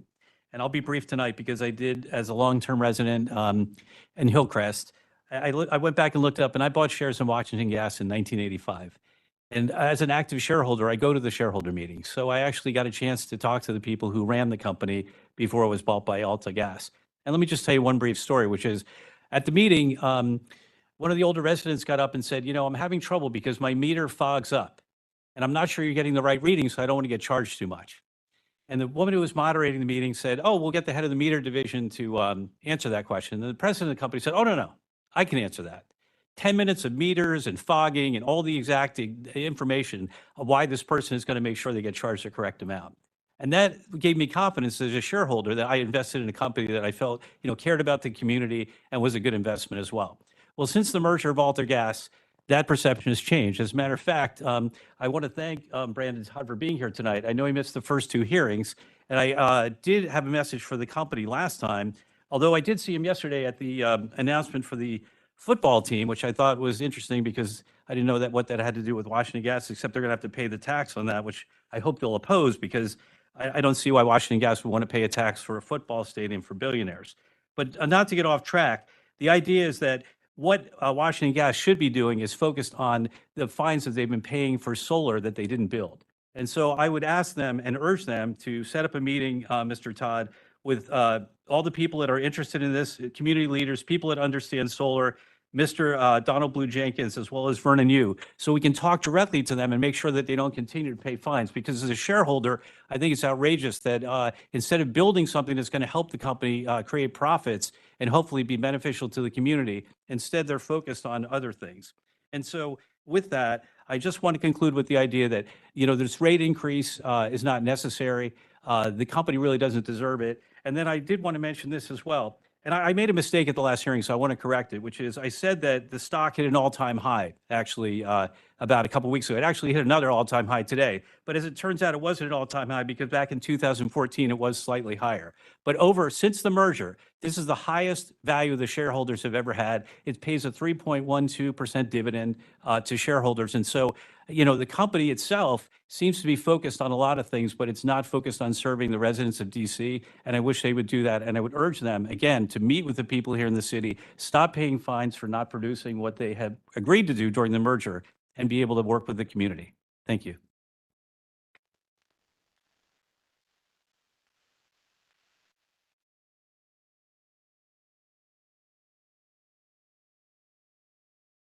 That concludes all the people who pre-registered. Do we have any walk-in witnesses? Yes, ma'am, and then sir. First, ma'am. When you come to the podium, if you could just state your name for the record so we have it. My name is Nancy Birdsall. Thank you very much, commissioners, for your patience tonight and listening to a lot of people. I hope you got the point of many of them. I've lived in the district for 60 years. with a small gap when I was away. I love the city. And I'm so impressed to hear from people of all ages tonight. Their concern, their research, and their worry about Project Pipes. I had a grandchild yesterday, and I'm very concerned about her future in a world where we're not paying enough attention to the climate catastrophe. I'm an economist, and I want to make 2 points. The first is that Project Pipes would be, if it goes ahead, a real stranded asset, a classic stranded asset. One of the other people who testified mentioned this concept of a stranded asset. It's something that Mark Carney, who's just become Prime Minister of Canada, raised when he was the governor of the Bank of England some years ago about oil. It was becoming a stranded asset. Time to, for those who were sort of focused on oil to recognize its loss in its value in a changing market and a set of changing policies. So the classic stranded asset from the past in this country was with whale oil, which just went boom, out of business when other kinds of oil, I guess, became used. So Project Pipes just worries me as a stranded asset. I'm sure you understand the basic point. It is not our children's type of, or our grandchildren's type of asset it will have no value as time goes on. Coal, I guess, is the other stranded asset that we're still living with. But it's embarrassing for those people who push coal, frankly. Think about it. So the other thing is we have evidence that in DC use of methane or natural gas has been falling at increasing rates in the last few years. So in many respects, people are speaking with their wallets when they can, those who can afford it. Moving to heat pumps, electric hot water heaters, induction stoves, and so on. The second point I wanted to make as an economist is I was horrified to see that the proposal from Washington Gas is essentially a regressive tax, as they would have a higher fixed charge for Project Pipes than that's independent in many respects, apparently, of how much gas a household uses. So that's incredibly regressive. It takes away, as others have said, I think, the incentive people to save on gas because there's a fixed cost if Project Pipes were to go through. So I think it's really critical. I admire you for your patience, as I might have said. You've heard from a lot of people. I hope that you will find a way to hold Washington Gas accountable for the dangerous leaks, not allow them to look for higher profits on redoing an old, dying approach to infrastructure with respect to the way we heat our homes and run our stoves. It will be an embarrassment for all of us in the next 20 to 30 years if Project Pipes is sitting there underused and dangerous, of course, meanwhile. So please don't tear up our streets and don't tear up my new grandchild's future.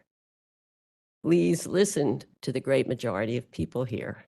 Thank you very much.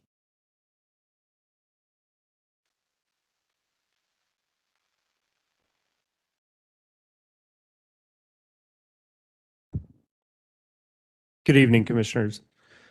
My name is Peter, and I'm a master's student here at GW. First and foremost, I'm a DC resident, and I'm also a member of a church on 16th Street, also in DC. So my church uses natural gas first off to serve the community and feed hundreds of people at our annual bazaar, including many DC residents. We open our doors to many guests outside of our parish when we do these festivals and community events. A large chunk of our proceeds stem from the food we sell during this festival, while we share a Mediterranean cuisine with others. Washington Gas allows our parishioners to function and serve the community. I understand the opposition's view about why there may be hesitation about this policy change. Though there are significant financial drivers of going to electric, throughout times where taxes are high, unemployment seems to be ballooning, and inflation is accelerating, a project like this is not sustainable to be done in the near future. The alternative NPV project that others have suggested would be significantly more negative than those implied in this proposal. In summary, I'm not advocating for the price hikes in monthly electric bills, but so long as the funds that are being used contribute towards a more efficient and equitable future. If that's the case, I support Washington Gas in this case. Thank you all for your time to listen to my testimony. Do we have any other walk-in witnesses?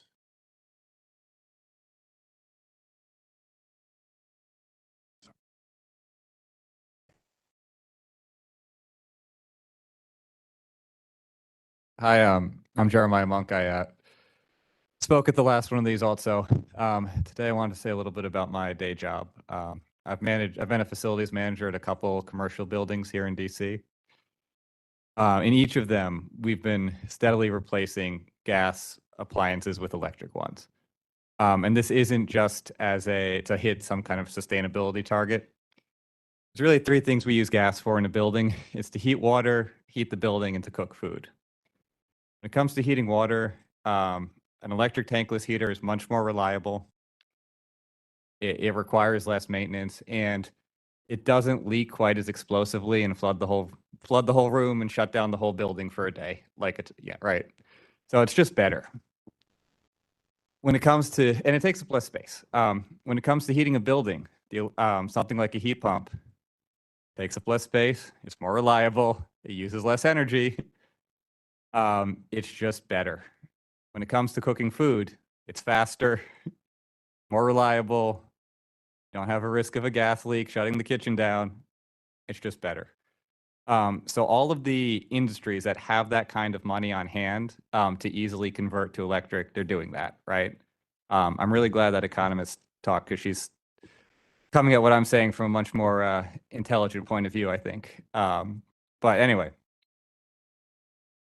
heard a really interesting thing last time about how companies are actually getting a rate cut for gas. Why would that be happening, right?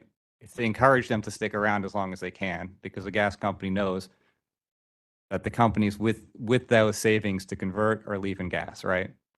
When that happens, that's only going to leave individual households to bear the price of all this gas infrastructure. In order to keep making profits, they're going to have to squeeze all the households way tighter than they are right now. And they're going to have to cut back on maintenance even more. And they're going to have even more leaks, right? So I really think that's a destructive spiral coming. And I'd really rather not be paying more now for that. Thank you very much for letting me speak.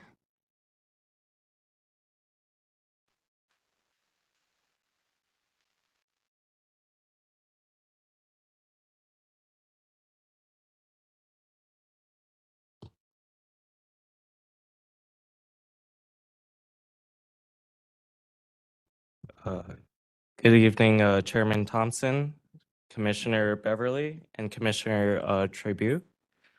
My name is Toy Nguyen, or Toy Nguyen. In the past, I had the privilege of meeting with Mayor Muriel Bowser through initiatives focused on educational enrichment, community empowerment, and partnerships with organizations such as World Community Advocate Foundations and the Harvard Kennedy School. I appreciate today the opportunity to testify alongside my brother, Tree, and our family with my mom over here, and we represent Ward 1. We're here to talk in regards to the experience of Washington Gas infrastructure activities and broader procedural concerns now raised by the proposed SAFE plan. During infrastructure work connected to Project Pipes Phase 2, our family experienced a sudden disconnection of gas services without receiving legally sufficient written notice. They said it was sufficient just to tell a tenant, and it would be undue if they have to reach owners. No promulgation was provided. No engineering drawings or field documentation were provided after the disconnection. No property-specific permit filings were confirmed, despite the service alteration directly affecting our home. Efforts to seek clarification through Washington Gas customer service yielded vague and incomplete answers. These failures contradict Washington Gas's documented obligations in its Operations and Maintenance Manual. Section 5110, requiring permits when customer adjacent service facilities are altered. Section 4266, requiring written notice and post-capping drawings. Section 4101, requiring enhanced positive response, EPR, documentation prior to excavation or service alteration. These procedural standards exist to protect transparency, safety, and public trust, not merely to satisfy internal paperwork requirements. Our family's experience is not an isolated incident. Other public filings under FC1180 show multiple residents raise concerns about service interruptions, unclear notices, and procedural gaps. Without strict procedural enforcement, the SAFE plan risks expanding these problems across a broader infrastructure footprint, affecting many more families. Infrastructure modernization must be accompanied by infrastructure integrity. And I'm going to pass the baton to my brother. Hi, my name is Tree. Thank you for your time. So for my parents who in August 2023 had came back to move back to the home after providing housing to students, they found letters on the table, one of which was detailing Project Pipe and Washington Gas. And once my parents had moved back, they noticed the gas wasn't working. So we started reaching out to Washington Gas through their their main customer service line, the emergency gas, the Project Pipes letter point of contact, Frank Frost, their main line as well, and like many other methods too, like also through email.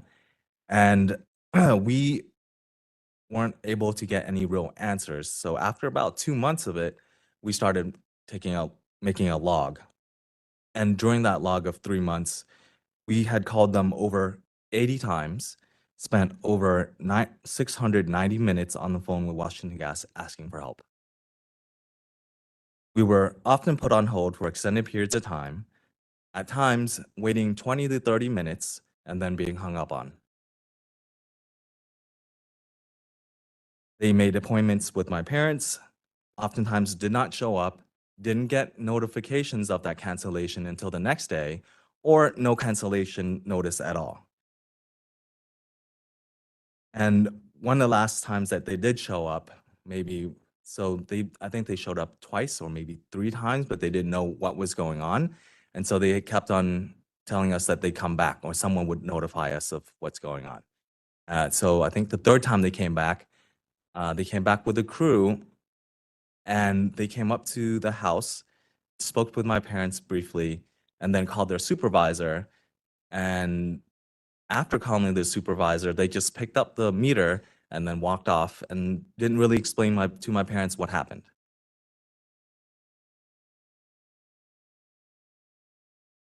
And after that, we continued talking to, calling and trying to reach out to Washington Gas.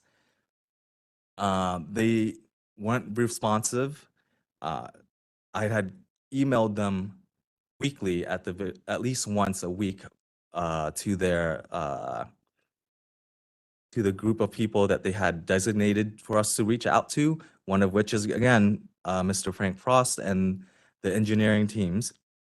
And there was no real answer after the very first time that they did respond, asking for information for us to provide, which we did. And for I think about a month, there was nothing. And so by the time December came around, it got too cold. My parents couldn't live in the place because there's no gas. And using space heater was like, I don't think that was a good thing for them.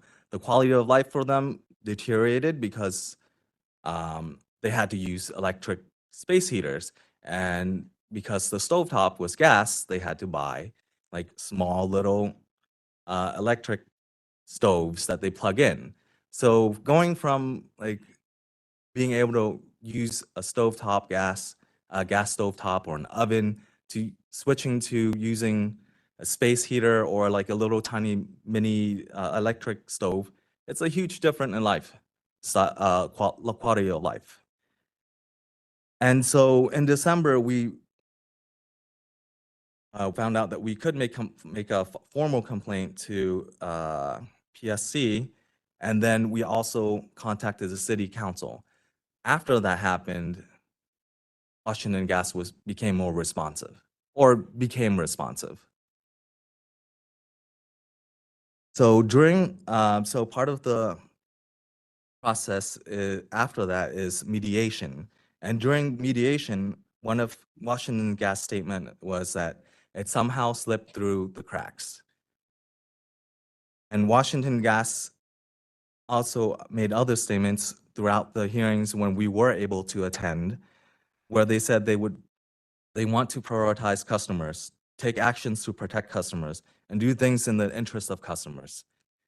But for us, after 5 months of trying to interact with them, asking for help, 80 phone calls, 690 minutes of being on the phone with them, multiple emails in a week, being hung up on, like that leaves a different impression. Our parents are retired, and so it's really difficult for them financially. We don't feel that Washington Gas has taken accountability. And off for my brother and my family. Public interest is not being served. Public trust depends on service transparency and procedural fairness. Infrastructure modernization must be built on these values. You must demonstrate accountability and behave responsibly before more infrastructure and authority is considered. Thank you again for considering these concerns to protect all district residents.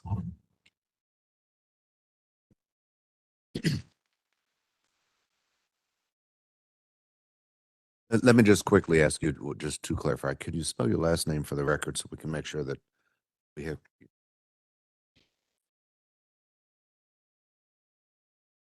And has your gas service been restored at this point? 2 years. And it is our understanding that this is a representative from the gas company. I'm sure that we'll get the situation straightened out.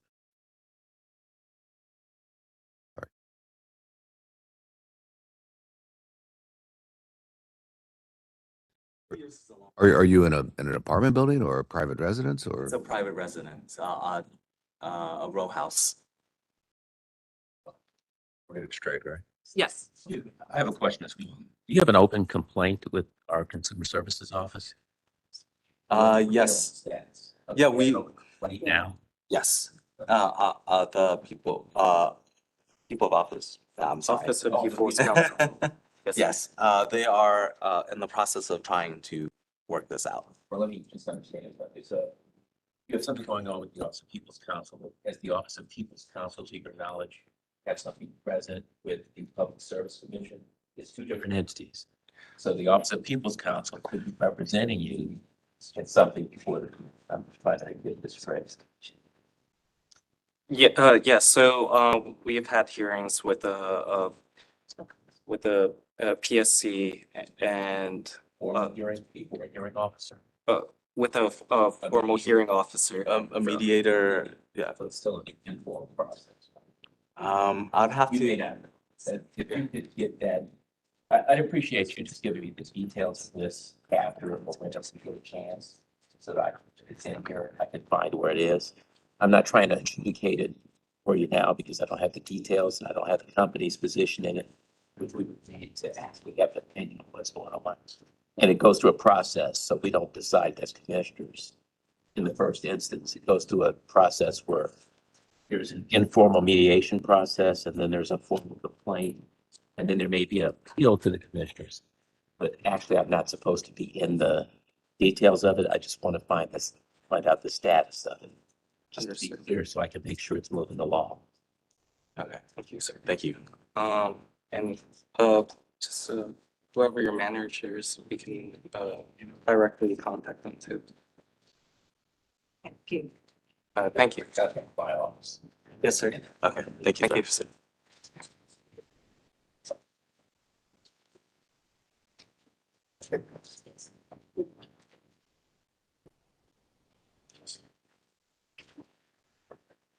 Buenas noches, señora Thompson. Buenas noches, comisionados Beverly y Tribune. Mi nombre es Ted Loza y soy un residente del área metropolitana de Washington, D.C. Y gracias por su tiempo y permitir este testimonio esta noche. Quería dar este testimonio de parte de la comunidad latina y muchos inmigrantes que componen, que son residentes de esta ciudad. Yo creo que es importante escuchar su voz. I will now switch to English. Thank you for allowing this time. I am here because I think it's so very important to hear the voice of nearly 80,000 Latinos who reside in the District of Columbia, according to the 2019 census reports, which applies to roughly a little over 11% of the population of the District of Columbia. We know that immigrant populations are often undercounted, so we believe a true number rises above 100,000 residents in the district and nearly 15% of the population. We also want to turn to the representatives of Washington Gas, and thank you so very much for being here. It is so important for you guys to hear the testimonies from the community. I know it's challenging, but you must find another way. This is not the right way, but thank you for being here.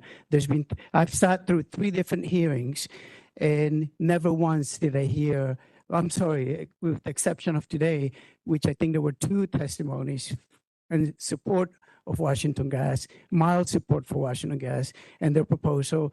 Everything else has been a strong community support for against this proposal, against this application. And I just want to end that I don't have many facts because you've heard it from the community here present. I sympathize with all of their testimony, specifically one of the guys who testified earlier who had to give up his pickup game. He sounds like a soccer player like me, but I just want you to hear that I am here not only on behalf of Latinos, but all the immigrants of the District of Columbia who are just afraid to be here. They care so much about this issue, but they're just afraid to come out. They are not here because of all the things that we see going on, not only in the city, but throughout the entire nation. And they very much want to be here. Someone else testified that some of the low housing income, or some of the low affordable housing in the District of Columbia are those with gas that provide gas. And you can rest assured that the lion's share of those low-income housing that provide gas and that are living on gas are immigrant communities. Thank you very much for your time, and please listen, remember that beyond the people that have testified throughout the 3 different evenings you've provided for us to testify, there are faces that look like me that are not here, not because we don't care, but because they're afraid. Thank you.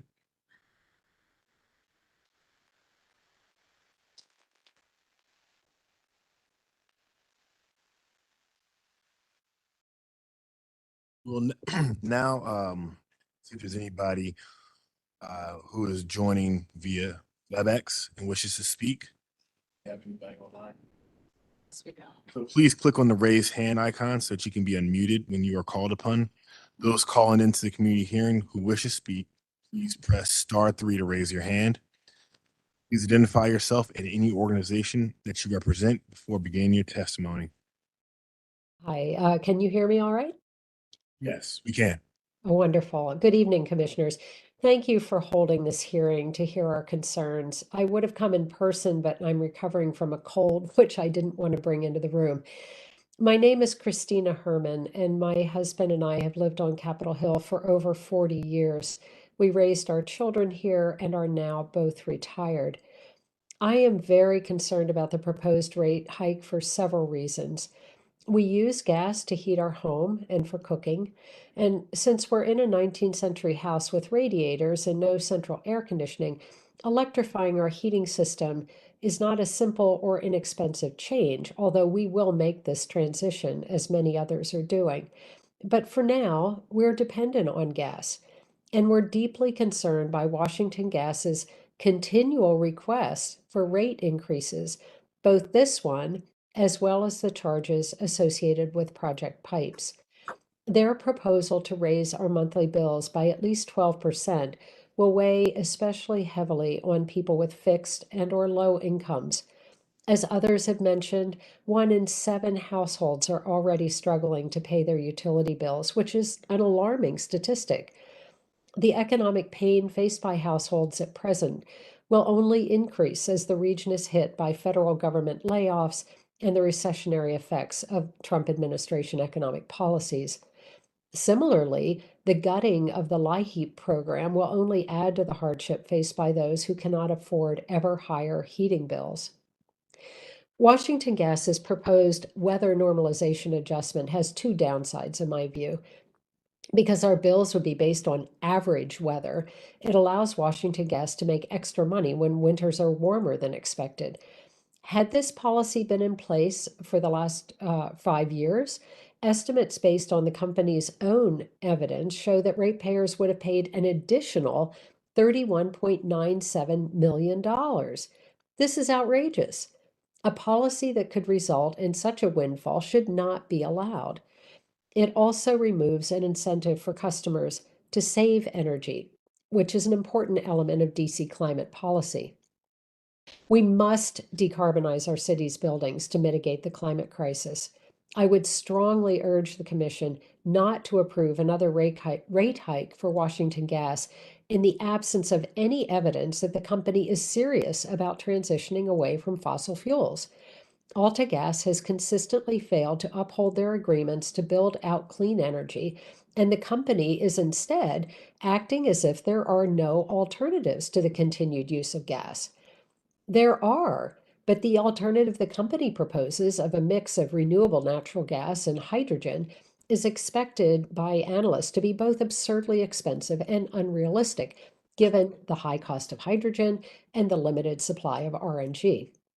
Mixing hydrogen with gas to pump into our homes is considered the least effective use of this important fuel.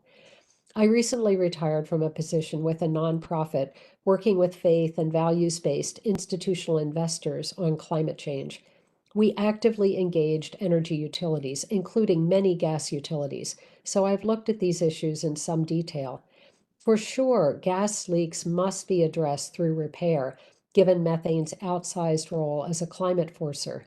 But rather than pouring billions of dollars into infrastructure that we will not be able to use for more than half of its expected lifetime, the PSC should be incentivizing Washington Gas to align with the city's decarbonization commitments. A shift to air source heat pumps and possibly network geothermal, which has the added advantage of being an easy transition for gas workers, would be far more durable and truly decarbonized long-term alternatives. So I want to thank you for your time and for your consideration of my concerns, and I will end my remarks here. Thank you. Thank you.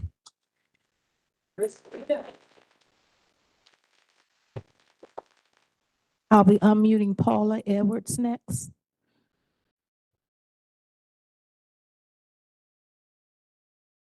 Thank you so much for allowing me to speak this evening. I'm Paula Edwards. I'm chair of ANC 4A. I am a native Washingtonian. I'm also a Shepherd Park Christian Church treasurer. So my constituents, my church, and I will all be affected by these rate changes. I grew up with natural gas. One of my parents' favorite mottos was "You're cooking with gas." So I preferred it when I've moved to different places over electric stoves for cooking. But I understand the necessity for moving to a different form of energy. I'm not unsympathetic to Washington Gas's request for a rate increase as an accountant. And in looking at their financials, they do not seem to be making profits in excess of the industry averages. They're right about average for the P&E. They're right about average for profit. They're about average for the stock price. One thing that does bother me, though, is the accounting and the lack of evidentiary evidence for the rate increase. And the accounting is anachronistic as far as I can determine. I do receive industry rate letters. And in looking at how rates are determined across the industry, excuse me, the mechanism seems to be straight out of the 20th century. We have much better mechanisms in the 21st century for analyzing actual cost and matching them to use. And I really would like to echo OPC's request for evidentiary hearings. I think that will benefit Washington Gas. It will benefit ratepayers. It will allow for more conservation. It will identify waste. And I think it would just be a good idea for everything. So that's my main comment. Thank you very much.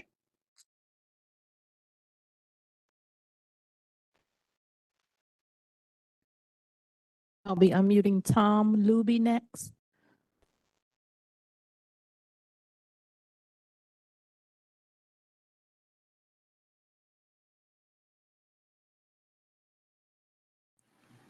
Sorry, can you hear me? Speak, Mr. Luby. Yes, we can hear you. Great. Well, thank you, everyone. My name is Thomas Luby. I'm been a proud resident of the District of Columbia for nearly 10 years now. I'm providing this testimony on behalf of the Board of Directors of 1415 Gerard Street Northwest Cooperative Association. It's a member-owned housing cooperative made up of 20 units in Columbia Heights neighborhood of Ward 1. And I'm doing so in order to note the association's strong opposition to WGL's proposed rate increases due to the undue burden that they represent to our residents. Many in our community are first-time homeowners who have worked hard to build stable financial futures for themselves and their families, which are now threatened by callous and poorly timed energy cost increases. As residents of 1415 Gerard Street, I and my neighbors rely on natural gas to heat our homes, cook our meals, and to maintain basic hygiene. Activities that allow us to be healthy, functioning members of our community. Recently, our community has been shaken by changes to the federal government that many have alluded to here tonight that have also upset the employment of many residents of 1415 Gerard Street and our friends, family, neighbors in the wider DC community. In fact, I was just informed the other day that about 15% of our membership have reported some sort of employment disruption in the last month or so. I myself was laid off from my position as a federal contractor on April 7th. Since then, I've done everything in my power to realign my finances to account for my drastic reduction in income, an unfortunate reality that too many of my neighbors face.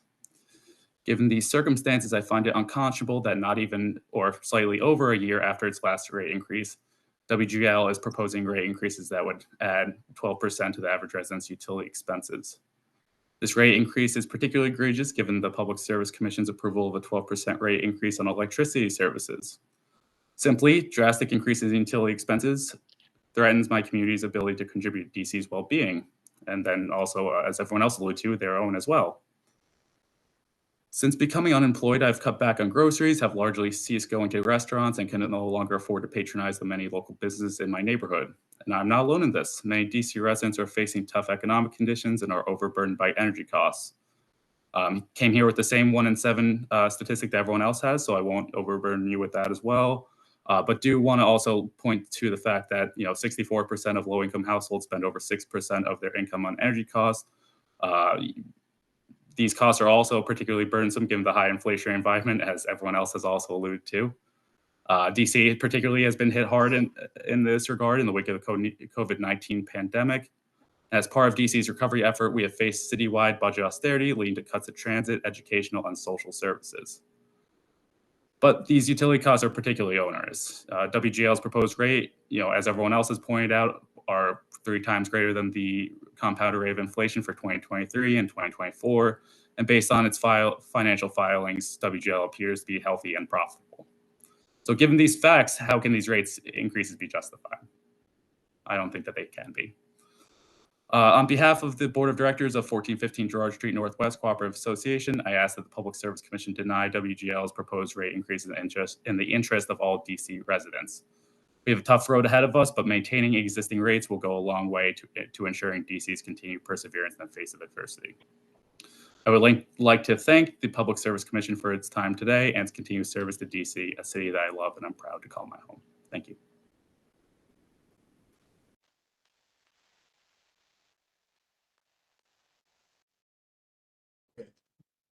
That concludes the virtual witnesses. I would call Mr. Matt back up.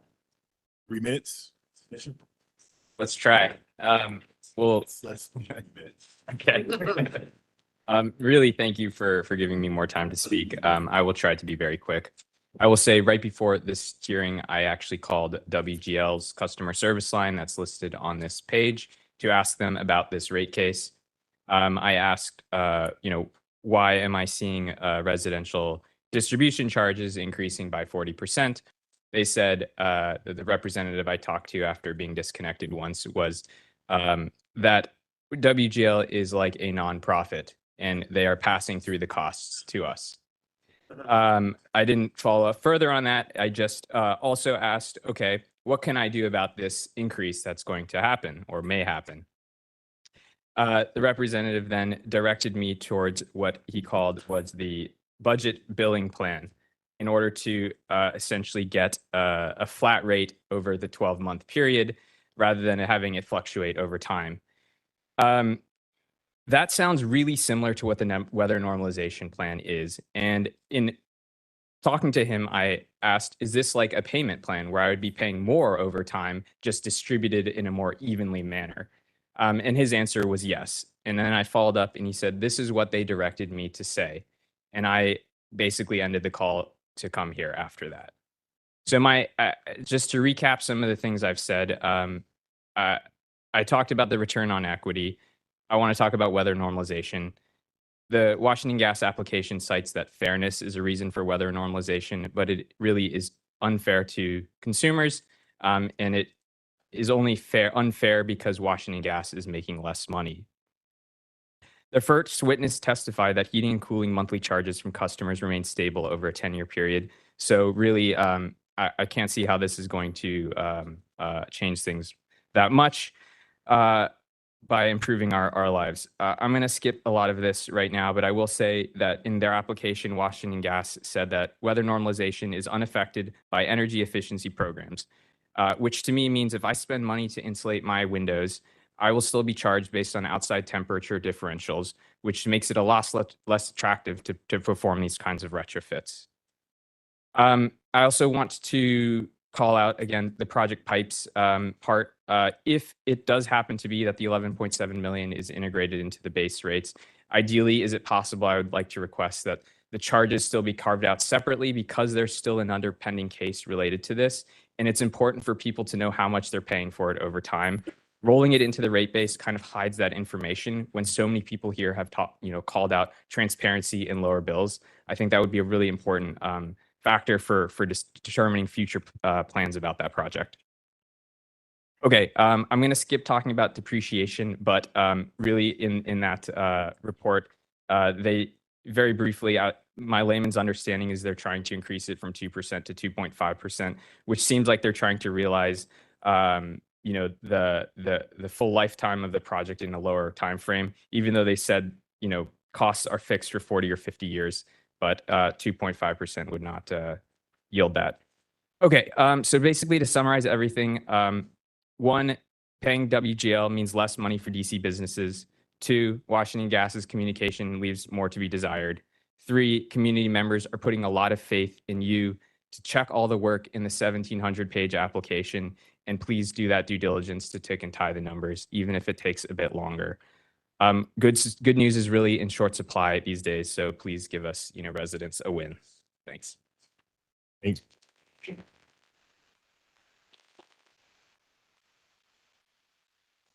Thank you, Mr. Saman, for those very thorough comments. And if you have copies of that you want filed on the docket, please you can give our commission secretary a copy, and she'll make sure those are on the docket for all of us to review. I just want to check one more time to see if there's anybody else who's here tonight that has not had the opportunity to speak but wants to speak. We have nobody else on the line. Is that correct? Right. Okay. So I want to thank everybody again so much for coming out. I really do appreciate the comments over the 3 different nights, hearing from the community, hearing your thoughts on the proposed rate increase. And so once again, thank you for that. Again, if you want to file written comments or statements, they can be filed by sending them to Ms. Brenda Westbrook Sedgwick, Commission Secretary of the Public Service Commission of the District of Columbia at PSC-Commission Secretary at dc.gov. Further information on WGL's application and all subsequent filings in this proceeding, they can be reviewed online at the Commission's website at www.dcpsc.org.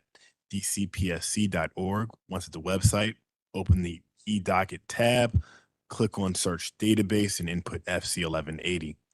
Copies of the transcript of this community hearing will be available on that docket in the next coming days. There being nothing further, that concludes this evening's formal case number 1180 community hearing. Thank you again. Thank you. Thank you. Could I get a photo or with like comment?